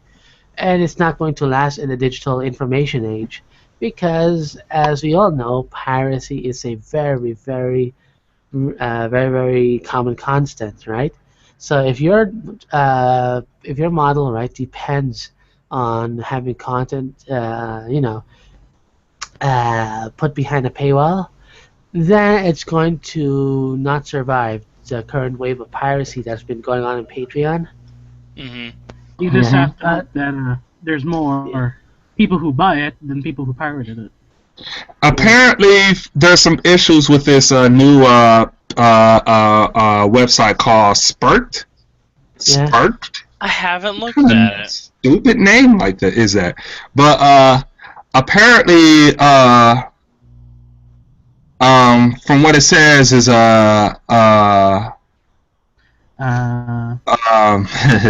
the problem arises from Bethesda's games. According to the conversation with the Dark One, owner of the Nexus, has had in the past, Bethesda generally disallows anything more than donations for modders for their games. This includes services like Patreon, Flatter, and now reportedly also Sparked. So now I'm wondering. So what is the problem? Is In Spark, Bethesda it's- going to allow this to happen? I mean, now that raises that question. Yeah, I guess they don't allow anything more than no donations, so they're saying that they're not allowing you to have flat rates? I don't know. So basically, right? If you're not allowed to put your mod behind a paywall. That's on, actually a good thing. Seems like it. Yeah, I think it's actually a good thing because it is a very, very cheap and dirty marketing tactic. And if you're pretty much using that for fan art or fan materials like modding, then you're pretty much fucking over Bethesda in a way by stealing a bit of their pie. Oh, yeah, Apparently, with the actually- whole Fallout 4 thing, Bethesda is trying to cut out Valve as a middleman or something like that. Yeah, to, you know what? And You know pay what? money.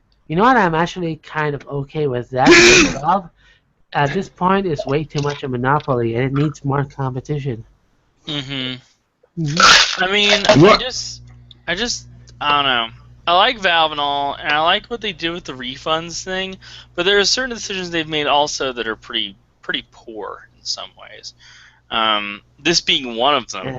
Now, Yeah. mind you, I do love Valve, Ooh, and I still will okay, probably okay. use Valve Yeah. until another web-based or download-based store on the internet appears for games Ooh, that all right, also all right. offers refunds. Well, Yeah. there's Oh Okay, shit! there's Apparently,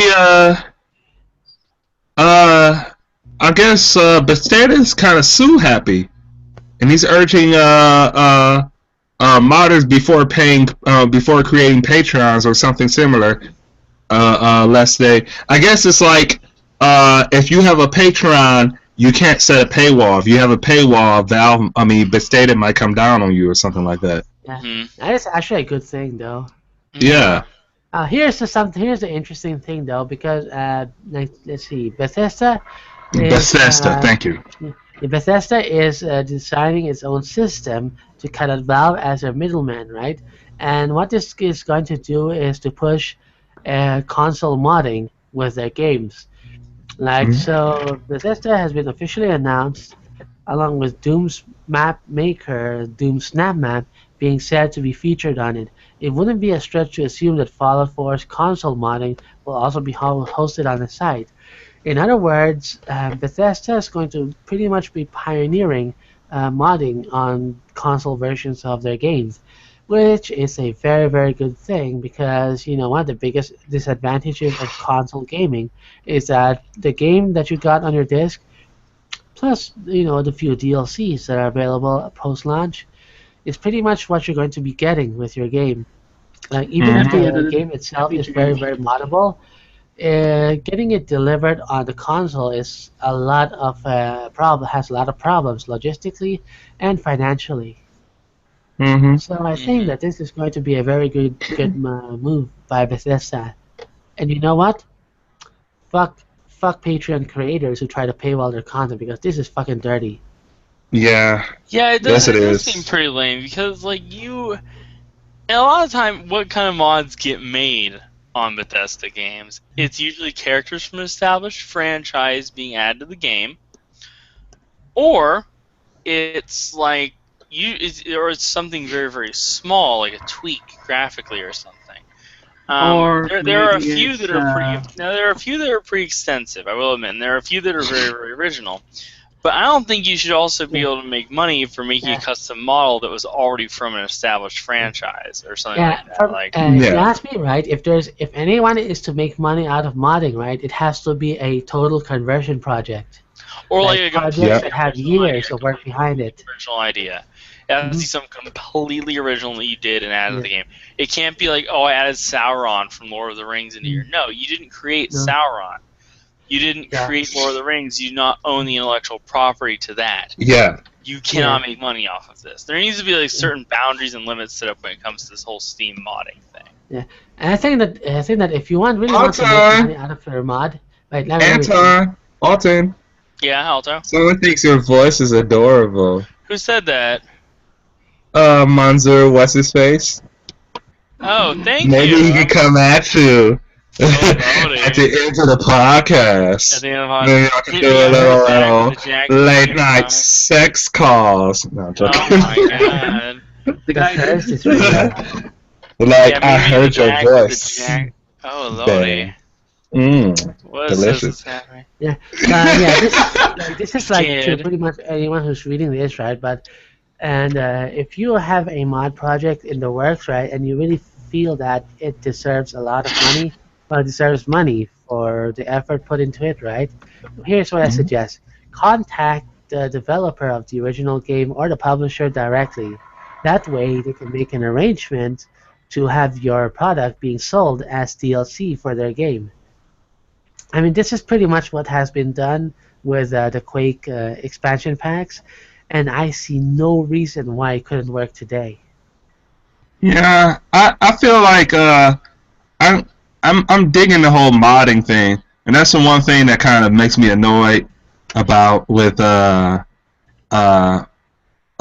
I can't play Sonic Generations on my computer, so I can't play any of the sweet, delicious mods that goes to it. Because I would love to, unfortunately. Michael of J is a Sonic toaster. Generations, I right? just was about to say, oh my god, guys, I'm super down. Yeah, I was Sonic just like, Generations, right? I got reminded of that one mod where Sonic's model is replaced by a rock hard cock. Oh yes. that was stupid. You remember the old days of modding where you would like have to have like I don't know, like I remember Morrowind. Remember how fucking extensive Morrowind modding was? Mhm. They don't remember that besides me. I wasn't a PC gamer then, Oh, unfortunately. okay. So Morrowind had this one particular mod that I super duper love, where it's like, because they talk about necromancy and shit in Morrowind, but there's no like You can't do it. specific ability to do necromancy. And I forget what it was called. It was called Blasphemous Revenants is what it was called. It was a super cool mod. Anyone has Morrowind, go get this mod. It's super fun. And you basically kill people, take their bodies, and turn them into revenants. And you can control them and become a lich, and it's super cool. And I don't know, I missed those days of modding where it wasn't just like, you can make your horse have a realistic penis. And I'm like, oh, why? Why do I Say, need that? some people look for that. That is why they bought a PC. God damn it. That is true. That is true. they bought Skyrim to have all the horses have realistic penises because they're big dicks. They're the big guys in modding community. Those guys make banks off of those horse dicks. Okay. Don't forget the dragon schoolgirls with giant titties. Oh yeah, That too. my Wait, did you favorite say mod in Dragon I Skyrim. love that Girls? too. Girls? Yeah, I like the Macho Man Randy Savage mod. That's like my favorite mod in Oh. all of Skyrim. Uh, And the dragons are all like, "Oh, are you ready?" That was amazing to me. I was like, Hello? "Holy shit!" What the hell just happened? what? What? What? Did I just get knocked out? No? No. I vanished. You're still here? I think you might have. Did you? Yes. I was sitting there talking for nothing. It was silent. No, it was live. That happened to me a couple times. The evil monsters. That's all they can hear. All the silence. You It need was a nothing better, but the silence. you need a better connection. Yes, I do. I have no idea why my connection is going like, you know what? Fuck you, nigga. Oh lordy. Well, Alright. That's your second one. ready for the next topic? Next topic. Oh boy. Oh boy, this is what I wanted. Oh boy, here This- we go. This is what I feed off of. This is Which my one? sustenance. I'm excited. Shenmue 3 continuous crowdfunding. Well, about that. Let, Shenmue. let me smell that in. You know what that's the smell of? Let's smell That's shit. the smell of bullshit.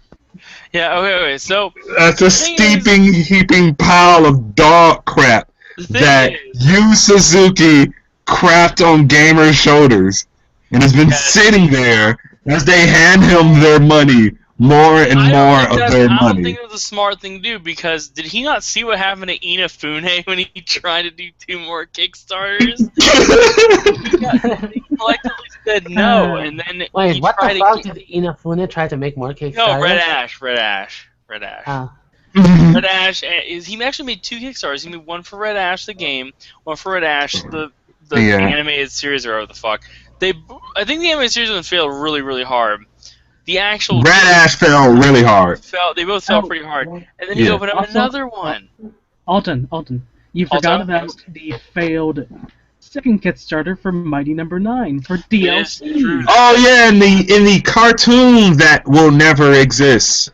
Exactly. I'm assuming that Mighty Number 9 cartoon never comes. Oh my god. No, there wasn't a Kickstarter for that. There was a Kickstarter for... What is it with beloved video game creators making Kickstarters, making more than one Kickstarter to grab all the cash out of gamers? What the hell? I call it the Tim Schafer effect. The Tim Schafer effect. Yeah, that's perfect. That's Yeah. perfect. And Well, here's the problem. I do not. I think if you can't get the game made with $6 million fucking dollars, Thank you. you might have a problem. Thank you. I should mention that Serious Sam 3 was made on a budget of just under $1 million. Mighty Number 9 is already struggling with $6 fucking million. Are you kidding me? My number 9 didn't have $6 million. They had was it 3 or just under 3, and then they got less because a bunch of people do that thing. No, but Shenmue 3 has $6 million, and they're still asking for more. Which, granted, that's more than fucking Indie Devil. right. All right. Well, Is it the fact that Kickstarter gives you a limited number of days, and you're like, this isn't enough days for me to squeeze cash out of gamers? Here's the cool thing. The cool thing about Slacker Backer, and why I'm not as pissed about this as I was with the My Number 9 thing, was Slacker Backer is a thing where after Kickstarter, if the fans want to give you more money over the course of the next year of development, they can. So it has 104 days for people to get awards they might not have been able to get, and maybe make the game even a bit better prior to the Kickstarter ending. So they have 104 days approximately at the time of writing the article, according to the article, to donate more to the game. It's kind of like what Star Citizen's doing. So this is less like anti-consumer bullshit, man. Yeah, I feel like this is just like their last. I'm not as pissed about this as I am where Inafune made an entirely new pair of Kickstarters. It's like, okay, if it was like a different game, like if they had made Shenmue 3 and they're like, Shenmue 4 Kickstarter, like that would be more of a middle finger. Yeah, that would be total. That'd be a huge finger, because that's what ass Inafune based it. Inafune has, he You made know what's two more funny? You Kickstarters, mentioned that and because he I'm was pretty like, and it was like, My Number, you haven't even finished your first fucking game yet. Give us My Number 9, then maybe people donate. If this was like fucking, this is a Kickstarter for a new Shenmue fighting game and animated series. You know what is funny? Give us more money now. Hey, you know what is funny is that I'm pretty sure that that's how the Five Nights at Freddy's Kickstarter happened. I don't think there was Five a Nights at Freddy's. There was no Kickstarter for Five Nights at Freddy's. No, there was no. So let me explain to you guys. Speaking of Five Nights at Freddy's, there is something that happened recently that was very funny to me. So a bunch of my friends and I were joking because the guy who made Five Nights at Freddy's after the fourth one said, "I'm not gonna make a fifth one. I'm done with making this franchise in a continuity."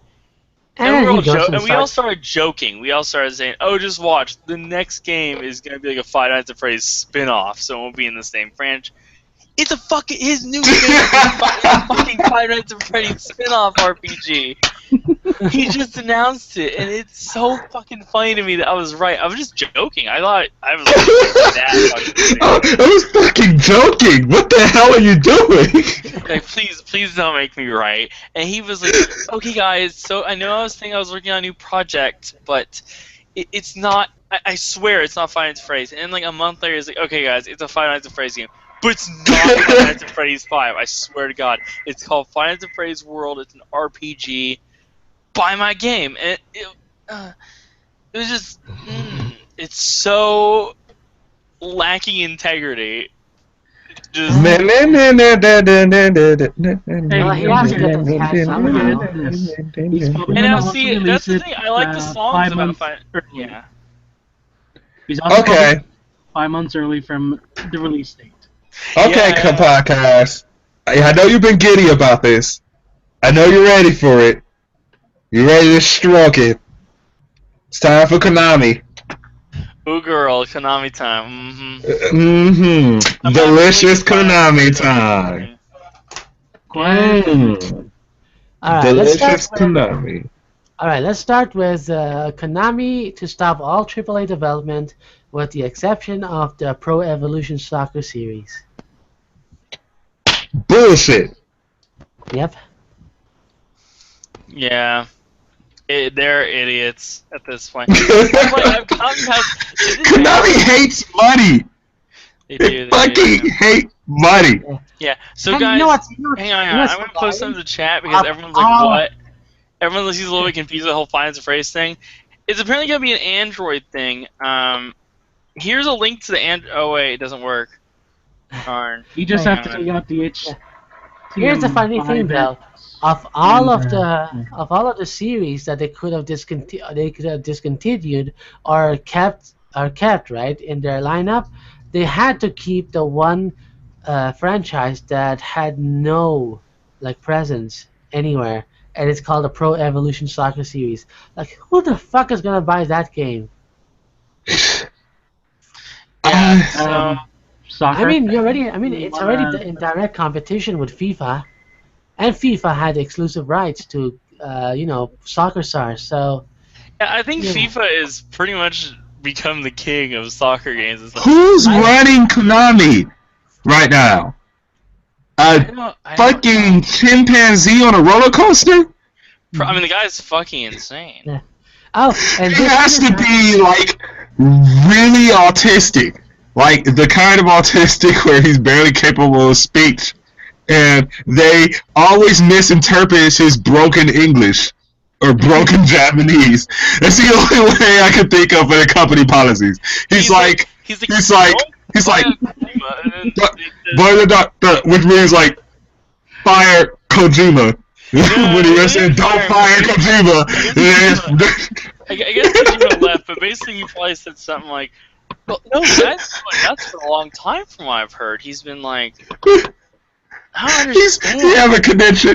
He has a fucking connection fit when they fire Kojima. We fire Kojima like he told us to. You did what? He has such broken speech that they just misinterpret all the missing words to mean something the total opposite. Maybe he runs Konami very well, but unfortunately, all his business subordinates. You know what makes me the angriest about the CEO of Konami is not his policies, but that he looks like that one tech guru from Microsoft. You guys know what I'm talking about? Oh. His name was like Shinji or something, and he's supposedly a tech guru. He predicts the things that are going to be popular in technology for Microsoft, and he is weird as shit. And he looks he just reminds me of the current Konami CEO because he has this like shit-eating grin all the time. Did y'all remember the E3 where they revealed the villain to Mirror's Edge and he looked at like the CEO? Oh yeah. Dude. all right. Here's that this development right might have been the reason why Merceron left the studio. Oh god. Okay. He's only been there 2 years and he's already like, no, I'm out of this shit. Yep. Which Now, some which people might goes not into know the who next. is Merceron. Which You goes didn't into the next article, which says Fox Engine Tech director Julian Merceron has quit Konami. Next article. Guy burns Konami offices down. Yeah, Next article. Konami employee shits in the middle of the street. CEO is very proud of him. CEO is very proud of his shit. All right. So basically, right, we've learned that Julian Merceron, the man who supervised Konami's Fox Engine as tech director, has parted ways with the company. The original source is French and unconfirmed. IGN is reporting that independent sources have verified that Merceron has indeed left the company.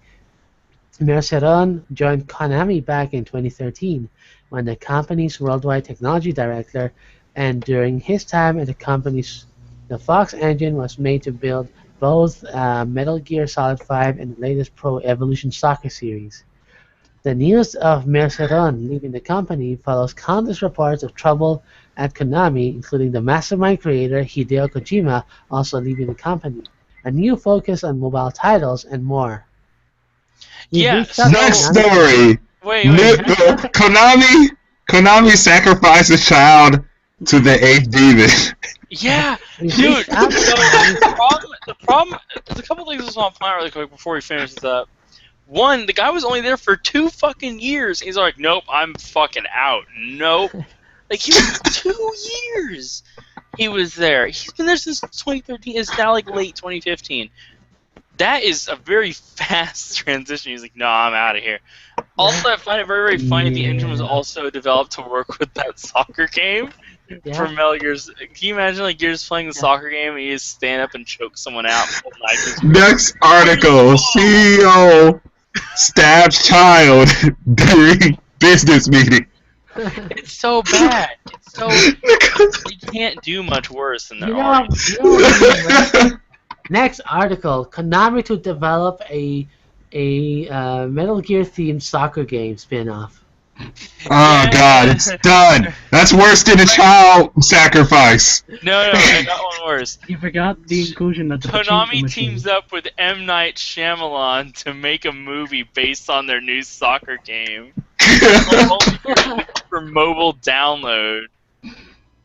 Like, That's worse. So outlandish someday. I thought you were gonna say Konami teams up with M. Night Shyamalan to make a new Metal Gear Solid game on the Android. Snake, you were an alien all along. Here's the the native resolution is going to be 480p, not 720p, not 480p.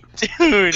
Oh God, they're gonna just keep fucking up. It's very sad for me because I used to love Konami. And Me too.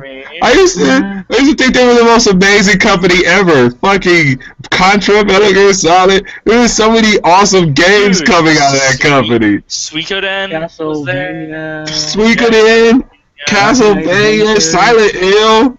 Yeah. Saturday Adventures.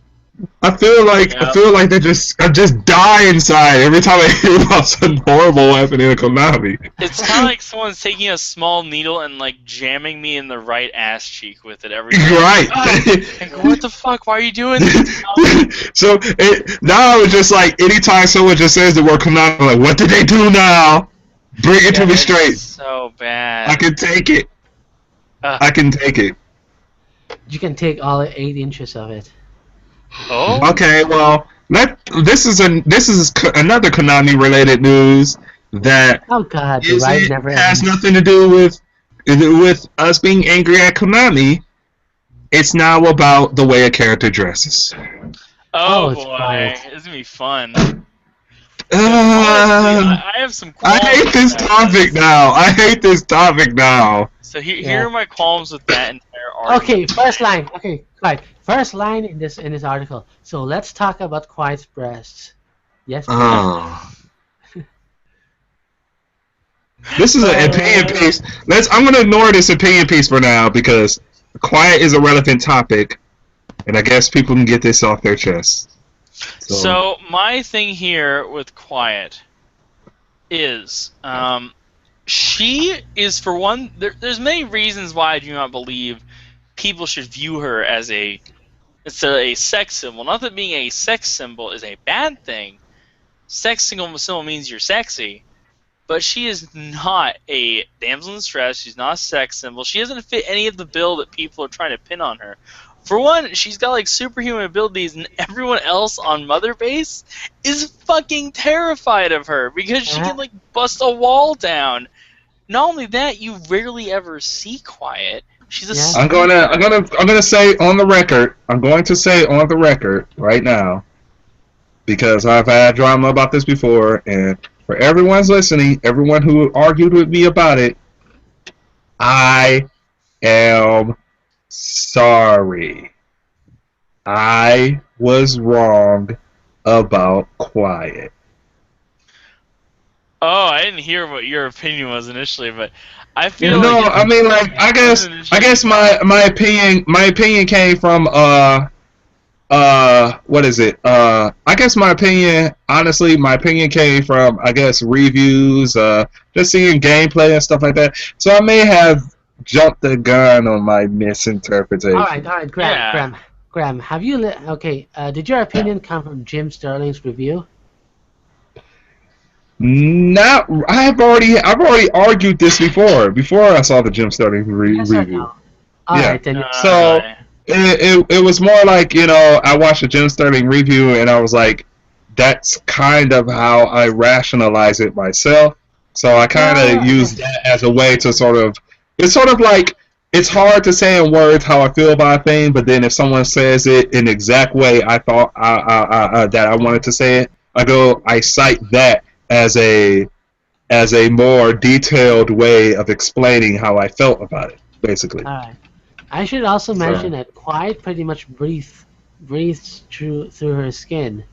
And so putting more clothes on her would make as much sense as stuffing your nose with a tampon. Well, there's another character that also breathes through their skin. The End. Yeah. From Metal Gear Solid 3, he breathes through his skin. Yeah, And he's and covered doesn't head to have a lot toe of- in like leaf fatigues. But doesn't he also like fall asleep all the fucking time? And Yeah, I think so. Yeah, because Yeah. he's deprived of oxygen. You know, is people are acting like you, and people are acting like you have to look at Quiet's ass all day the whole game. You No. don't. Most of the time she's at a vantage point shooting bitches. She's not right in front of your face with her ass like bent over looking. Come on, Snake, look at it. Like, no, she isn't doing that. She's like way off in the distance shooting people with a sniper rifle. Yeah. Like, most of the time that she's around, that's what she's doing. She's a sniper. You don't see her. You know, I that just is think if it's you silly. pick for your support.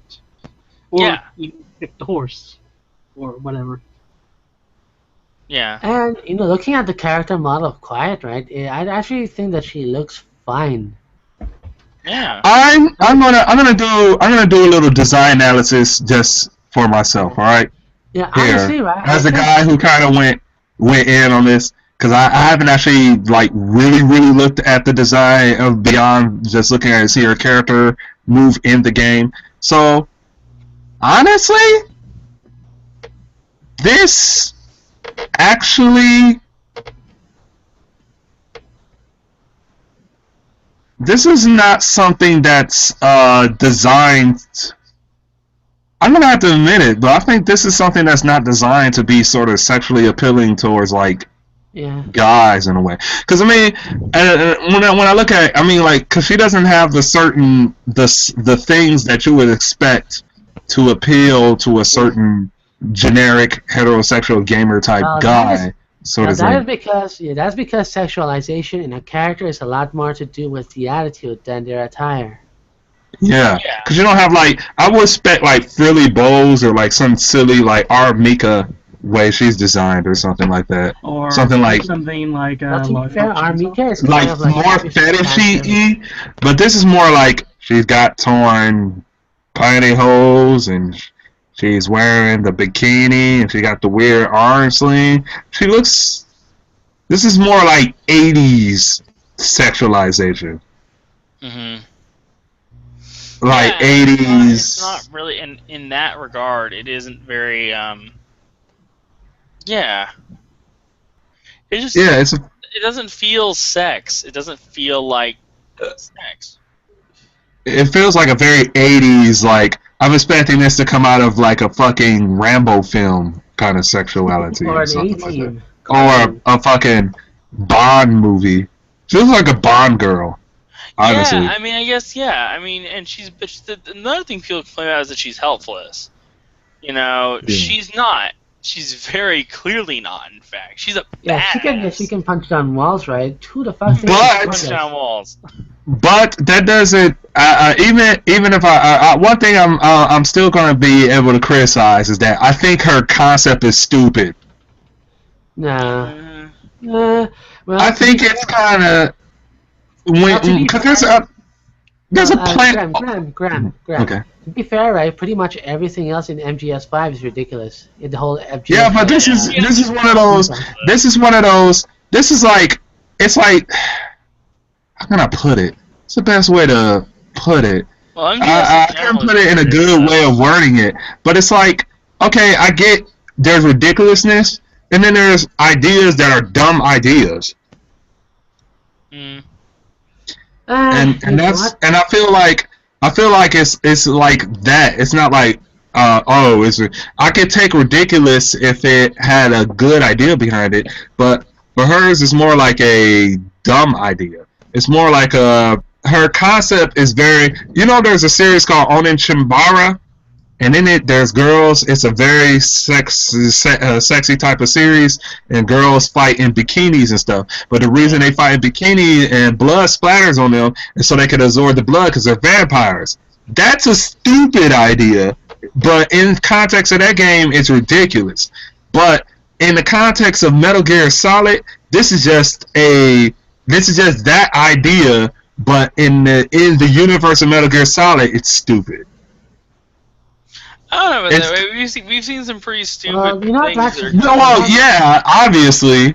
Well, but I mean, that's like, kind of subjective. I'm not saying that this isn't. I'm gonna reel it back a bit because originally I said this was the stupidest idea Metal Gear Solid came from. That's not exactly true, I admit, but that doesn't negate. That doesn't negate the fact that it is a stupid idea. I wouldn't call it something to where I'd be like, "Oh my God, Kojima is so brilliant." No, you know what? Well, you know what? That's actually kind of a very, very subjective kind of viewpoint towards it because, I what guess. you feel is a stupid idea can be pretty interesting to someone else. Yeah, I guess. I could see how people would like or dislike it, but there's no reason for anyone to call her helpless or a fuck toy or anything like that because she's not. Even chat explains it so best, but I mean, like, I don't want to spoil it on the podcast, but just let's put it this way: chat explains why I think it's so stupid. All right, it's not just the breathing in the skin, because I mean, like, you can get away with that, but it's just a lot of silly going on in this character that it's too ridiculous. Metal Gear Solid has ridiculous moments, but also has a lot of stupid moments. Those stupid moments I'm not saying subjectively they're bad, I guess. I wouldn't say objectively, but subjectively to me, they're bad ideas. Like, you can get away with stupid shit, but sometimes you gotta slow down, Yeah. Don't ride off the cars. Don't ride the minecart off the tracks. Just saying. Personally, I'm of the opinion that I can respect batshit crazy ideas if the author actually tried to be creative. I would pretty much respect an idea like that far more than if a creator stays with a very, very safe and tried and true idea. Oh well, I'm not asking like, I'm not asking for something average to come from him. I'm just asking for a better concept. I get what you're saying. Yeah, I hear what you're saying. I'm just asking for a better concept. If you're gonna feed me something ridiculous, at least, make me like it. Make some sort of semblance of sense. Fantasy is weird. Fantasy is very weird, and especially with Japanese games. And I'm always gonna rail on Japanese games. Sometimes Japanese games do some really, really silly shit where people go like dismiss it, go like, oh, it's just ridiculous, or oh, it's just fantasy, and I go like, no, see, fantasy is also still at least supposed to make at least a little sense. You can't make something that makes no sense at all completely. I mean, there's some times where you don't have to question everything. I get that. You shouldn't question everything. Everything doesn't have to make sense, but some things have to make sense. Yeah. People are willing to suspend a certain sense of disbelief, but there's so much disbelief you can suspend before you have to smoke something.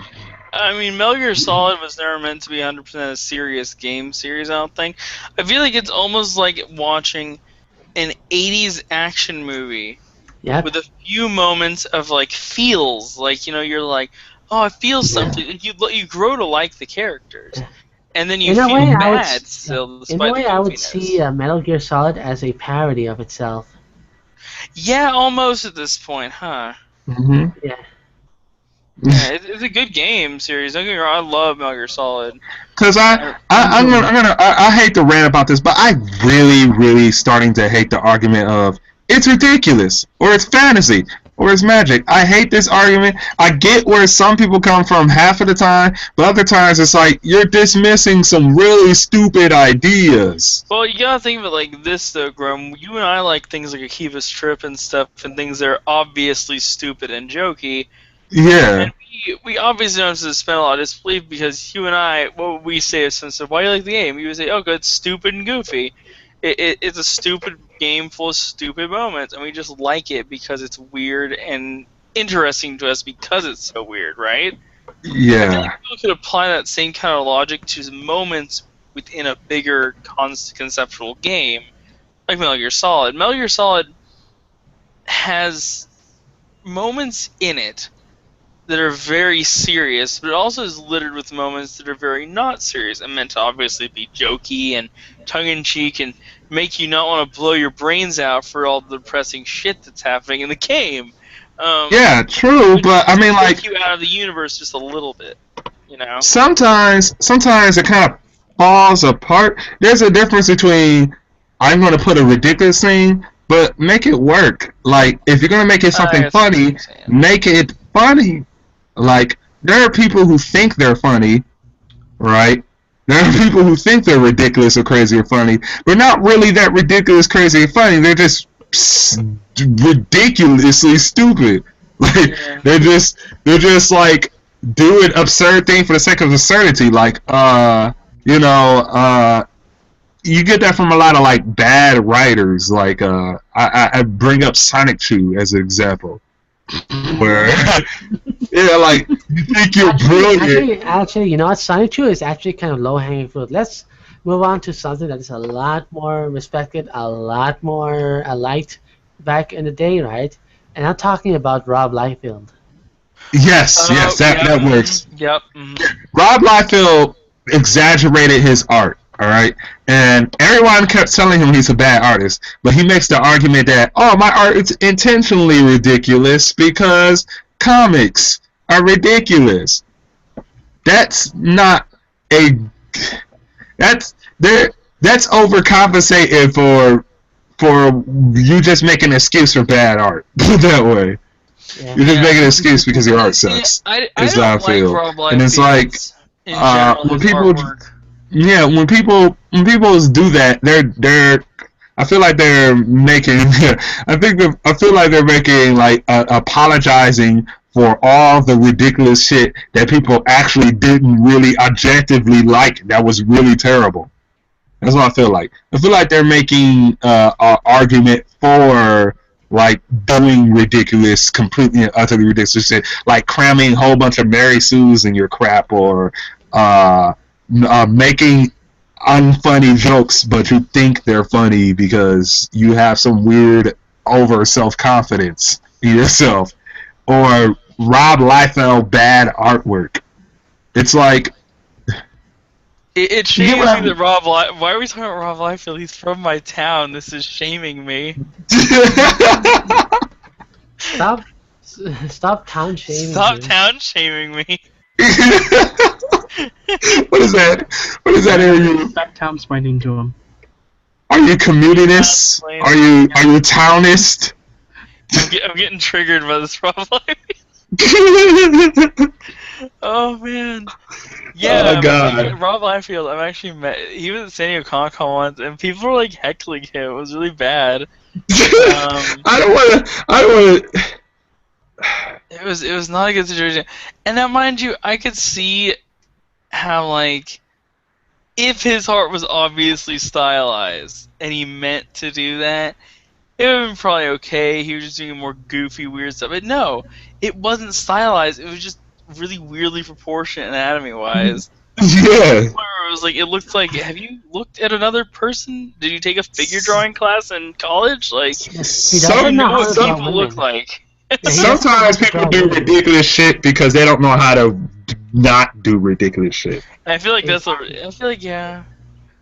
That's the point. Some people do ridiculous shit, but they don't know how to not do ridiculous shit. So they just make an excuse like, it's ridiculous. No, you're just a bad writer.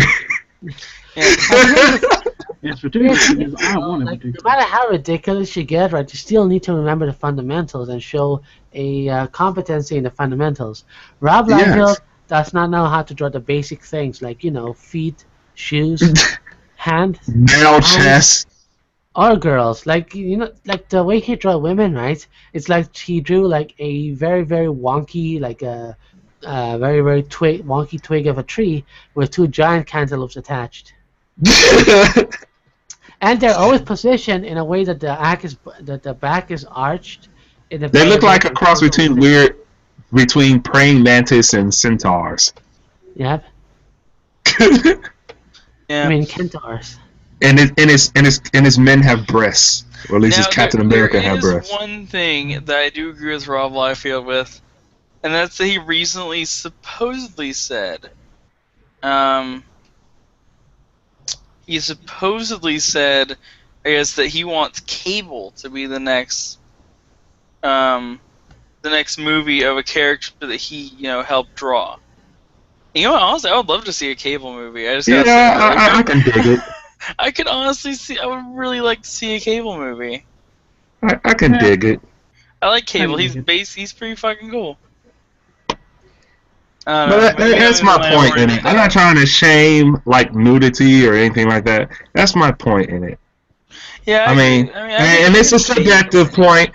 I'm sure people probably think it's a good concept. There's people who probably think these concepts are brilliant. It's my subjective opinion. I'm not going to shame you for having a different opinion from me. And I'm pretty sure there's people out there who can make thoughtful analysis and tell me why my opinion is shit. So. And speaking of shitty opinions, let's move on to furries. Oh boy!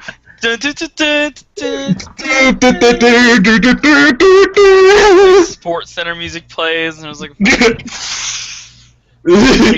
big dick flying around, becoming the hero. You don't have any links to any furry things, dudes. What do I bring you here for, Kota? Hey, Cody, you got I can't find names. anything. There's a stupid old drama.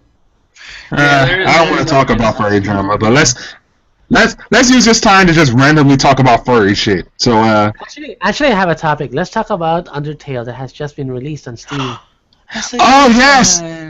Oh yes! I have not touched it yet, but everyone says it's super amazing. I don't know what this game is about. All I know is I've seen gameplay of it. Let me explain a little bit because I haven't gotten far enough in to give you any spoilers. I finished the game. I know, so you can't talk about it, Cody. You have to be quiet. How many days did it take you? 2? Yeah. But it's like, oh my god! I think I'm gonna have to just play this sucker then. Kodo was playing like every waking moment of his life. I think for the past 2 days. It's not short, but I gotta say though, it was interesting to me. The way that the combat goes in this game. So basically, the idea is you don't really have to kill your opponents, and you kind of gotta. You can do a run where you don't kill anybody, but it's fucking super hard because you don't level up. Yep. Oh, or you can do a genocide run. Or you can just kill everything and be the worst person. Even kill. Oh man, don't kill. I don't want. Hang on. The beginning of this game makes me. Don't tell me. I'm about to play this. I'm gonna fucking play this tomorrow. But the main mechanic of the game is it's kind of like you can choose to kill or not kill, and also there's like a bullet hell thing where when the enemy attacks you, you have to dodge little bits that fly around your heart. Which is your soul. Your heart represents your soul. I need to play this. No more spoilers.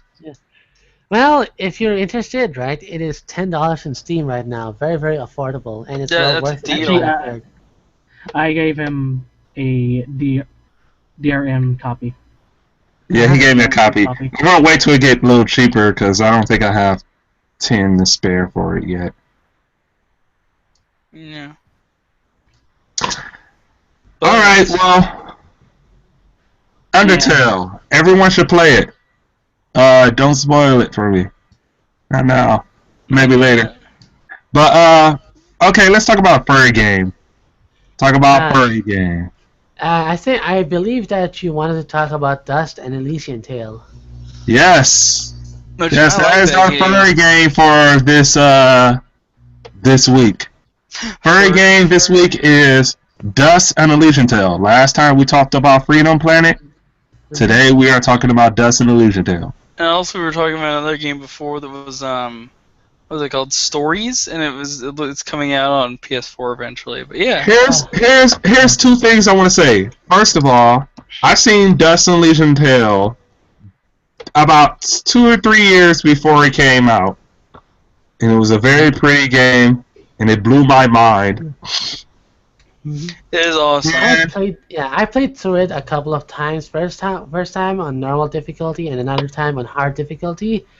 And I have to say, well, it is a very, very satisfying game in terms of combat and practicing your combos, because like the way the combat is set up, right? There's a surprising amount of combos that you can set, that you can like perform if you do it right, and it's extremely satisfying to pull it off. But the issue is that basically how effective you are at doing combos is pretty much depends on whether or not the enemies can block your attacks or not, and it becomes very, very It gets button mashy later on. very, very obvious when you go to the last level of the game, where there are soldiers which pretty much blocks every physical attack that you do unless you manage to catch them off guard. And catching them off guard is extremely difficult if you're like fighting like a ton of them at a time. So basically, you're pretty much going from parry to parry when you want to do physical attacks, and that is one of the points that make the magical status extremely useful and extremely overpowered. All the magic in this game is overpowered. Yep. Isn't most magic in most games overpowered? And overall, right, the game is extremely easy, even in hard difficulty. Dust is a weird game for me because I was super unholily excited for the game for no reason. I was super excited for it at a time when I first saw it because I thought the game was beautiful. It's still kind of a beautiful game, but when I played it didn't live up to the expectations that I wanted it to live up to. Not to say it sucked. It was kind of like I beat it and then I kind of didn't want to play it again. I don't think with the person I'm speaking, right, Dust and Elysian Tale, right, is not a game that pretty much lends itself very well to repeated playthroughs, because it is like one single story with a very, very satisfying conclusion, and the only reason to really, really come back to it is to challenge yourself with harder difficulties and to listen to the music once again. Yeah, the music is nice. Yeah, I think in my opinion, right, the best aspect of Dust and Elysian Tale is the music. It's very, very competently done. I think as far as what is it?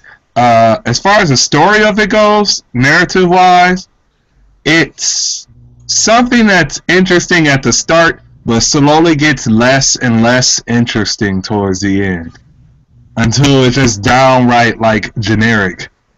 It seemed like a game that has really, really good ideas and concepts, but then it gets very, I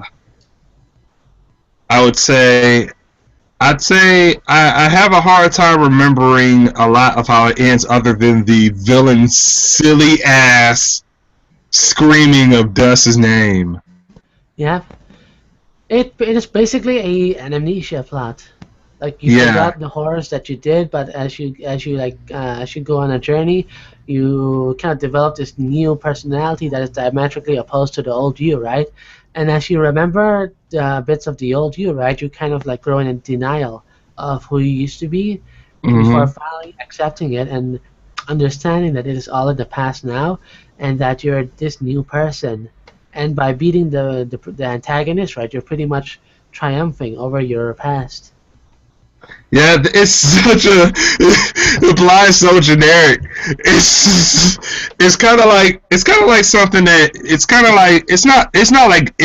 the thing about Dust, and I think what made it enjoyable at least is that even though the plot was generic, it wasn't. Yeah, it wasn't terribly told. I saw the twist coming a mile away, but it wasn't like, it wasn't like if it had worse voice acting and like a lot worse writing, then I'd be like, oh god, this game is shit. But it was more like this game's more about presentation than it is about exactly whether or not you can't give a shit about the plot. And Maybe also, it is had making me very, worse very artwork excited to see what Dean on the Dodrill is episode. going to make next. Yeah, I like to see his animation and stuff. Yeah. I Joke. have something. I have something to bring up about Dust Elysian Tale. Yes. Yes. Where the fuck is the cartoon? I think it Funny. has a lot to do with Dean Dodrill's art style because I think he used to do a lot of character art and animation in the past. I think the first I've heard of him is when he did the artwork for Smash Jackrabbit, Mm-hmm. Yeah. He's where I first heard him too. and he's done quite a few animations, I believe. No. Y'all don't get what I mean. There was a Dust and Elysian Tale animated film announced that Oh. never got made. Oh God, really? Yes. Uh, Yeah, I'm right. I can't believe y'all don't know about that. There's this animated film called An Elysian Tale that was in production, and there's never been any updates to it. I will link it in the chat because I was following this. I was following Dust before it came out. This is like Freedom Planet. Both Dust and Freedom Planet are two games I followed about a year or so before they came out. So, yeah, the Dust was supposed to be an animated series. There's a production diary on it Uh-huh. that has Oh my never been God. updated. Yes. I guess that is why the art style is the way it is. Yeah. An Elysian Tale. A traditional animated feature film currently in production. Huh. What the hell happened to that? Why isn't anyone else talking about this? I hadn't. I- Why I guess am I shocked I've never heard of this before?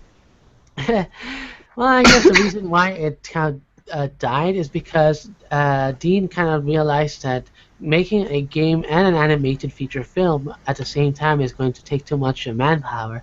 So I figured that he pretty much absorbed all the assets that were once made for the animation and integrated it. There's an into art the- gallery with still images from the film. Yeah, Yes. Totally. and does it match the assets in the game? Sort of, kind of. They do. Then I'm pretty sure that the movie, the movie assets got absorbed into the game. 2007! These images were created in 2007! Uh-huh. Oh my! So, pretty much, Yes. this is a Dead in the Water Wait, animated Video series. clips from and inspired by Elysian Tale. There's a video clip. Yeah, there's supposed to be a video clip. I think it's missing. Looks like. Oh, a walk cycle of the film's heroine Bonnie, done simply as a test. Wow, she's really cute. Loaded. Yeah. Loaded. Okay, I know what I'm talking I have about. a question though. Where is her tail? The animation doesn't show her tail at all. Now she's I need to supposed to be check. a mouse, right? I'm assuming so. Yeah. I didn't notice the walk cycle. Didn't know anything about that. I gotta link What about chat that? because chat's like development hell. Here you go, chat.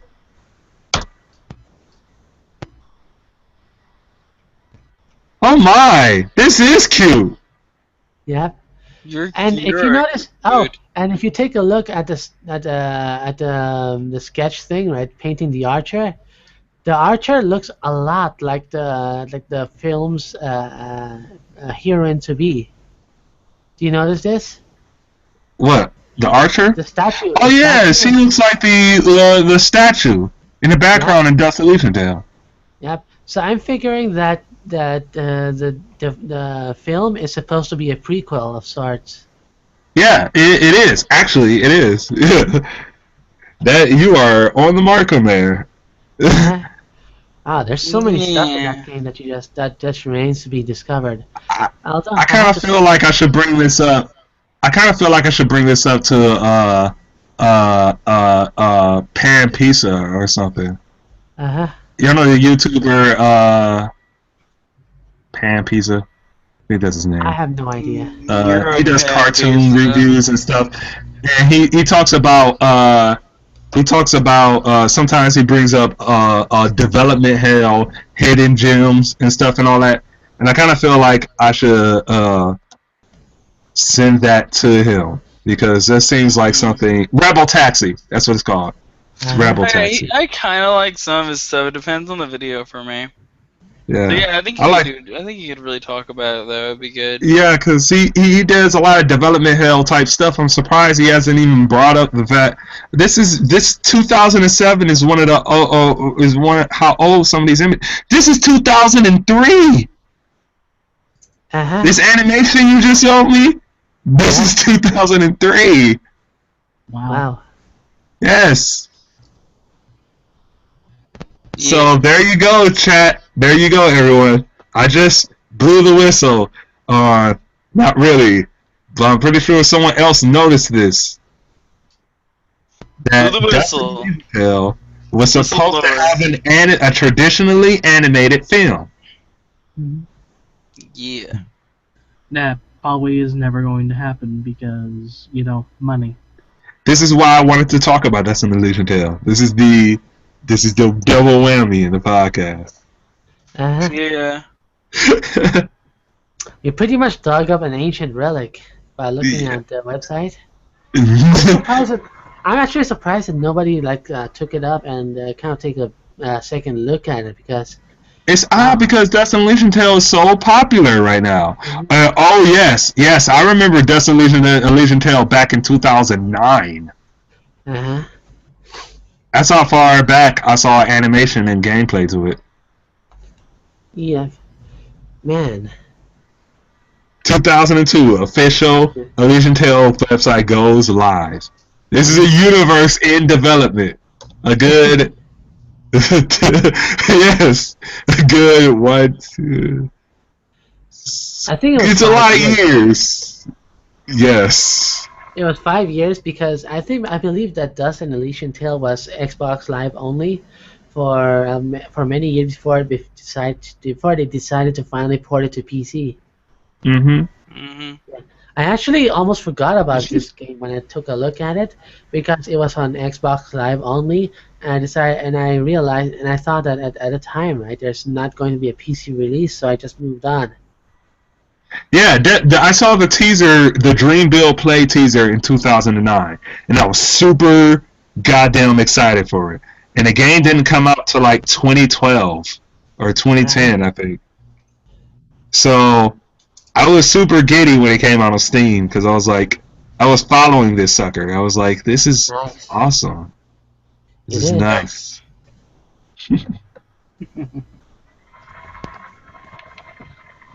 All right then. Well then. I guess it's time for I guess this is where the podcast is starting to wind down. So yeah, I wanted to bring up something. Can we just talk about the future of the podcast and stuff that we can start doing later down the line, like extra stuff? Oh yeah, sure. Go ahead. Because I really believe that if this is going to be a thing that all of us do during the weekend, right?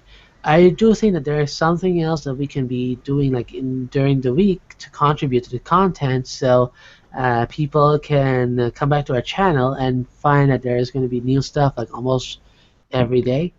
And one of the ideas I've played around is that some of us might take turns contributing Let's Play videos or videos taking a look at video games that have just been released.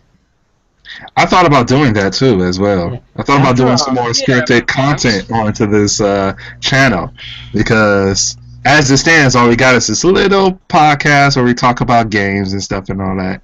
But I know that there's more we could do here. I've also thought about doing my personal pet project for YouTube was doing a analysis video series on video game characters.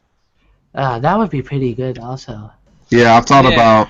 Yeah. I was gonna do on I my should easy point out- wheelhouse and do Yeah. all the But I should Sonic point out that- characters. But I should point out that there is a very, very big danger that you might end up with your head up your ass, like what happened to Extra Credits and Aaron Signal.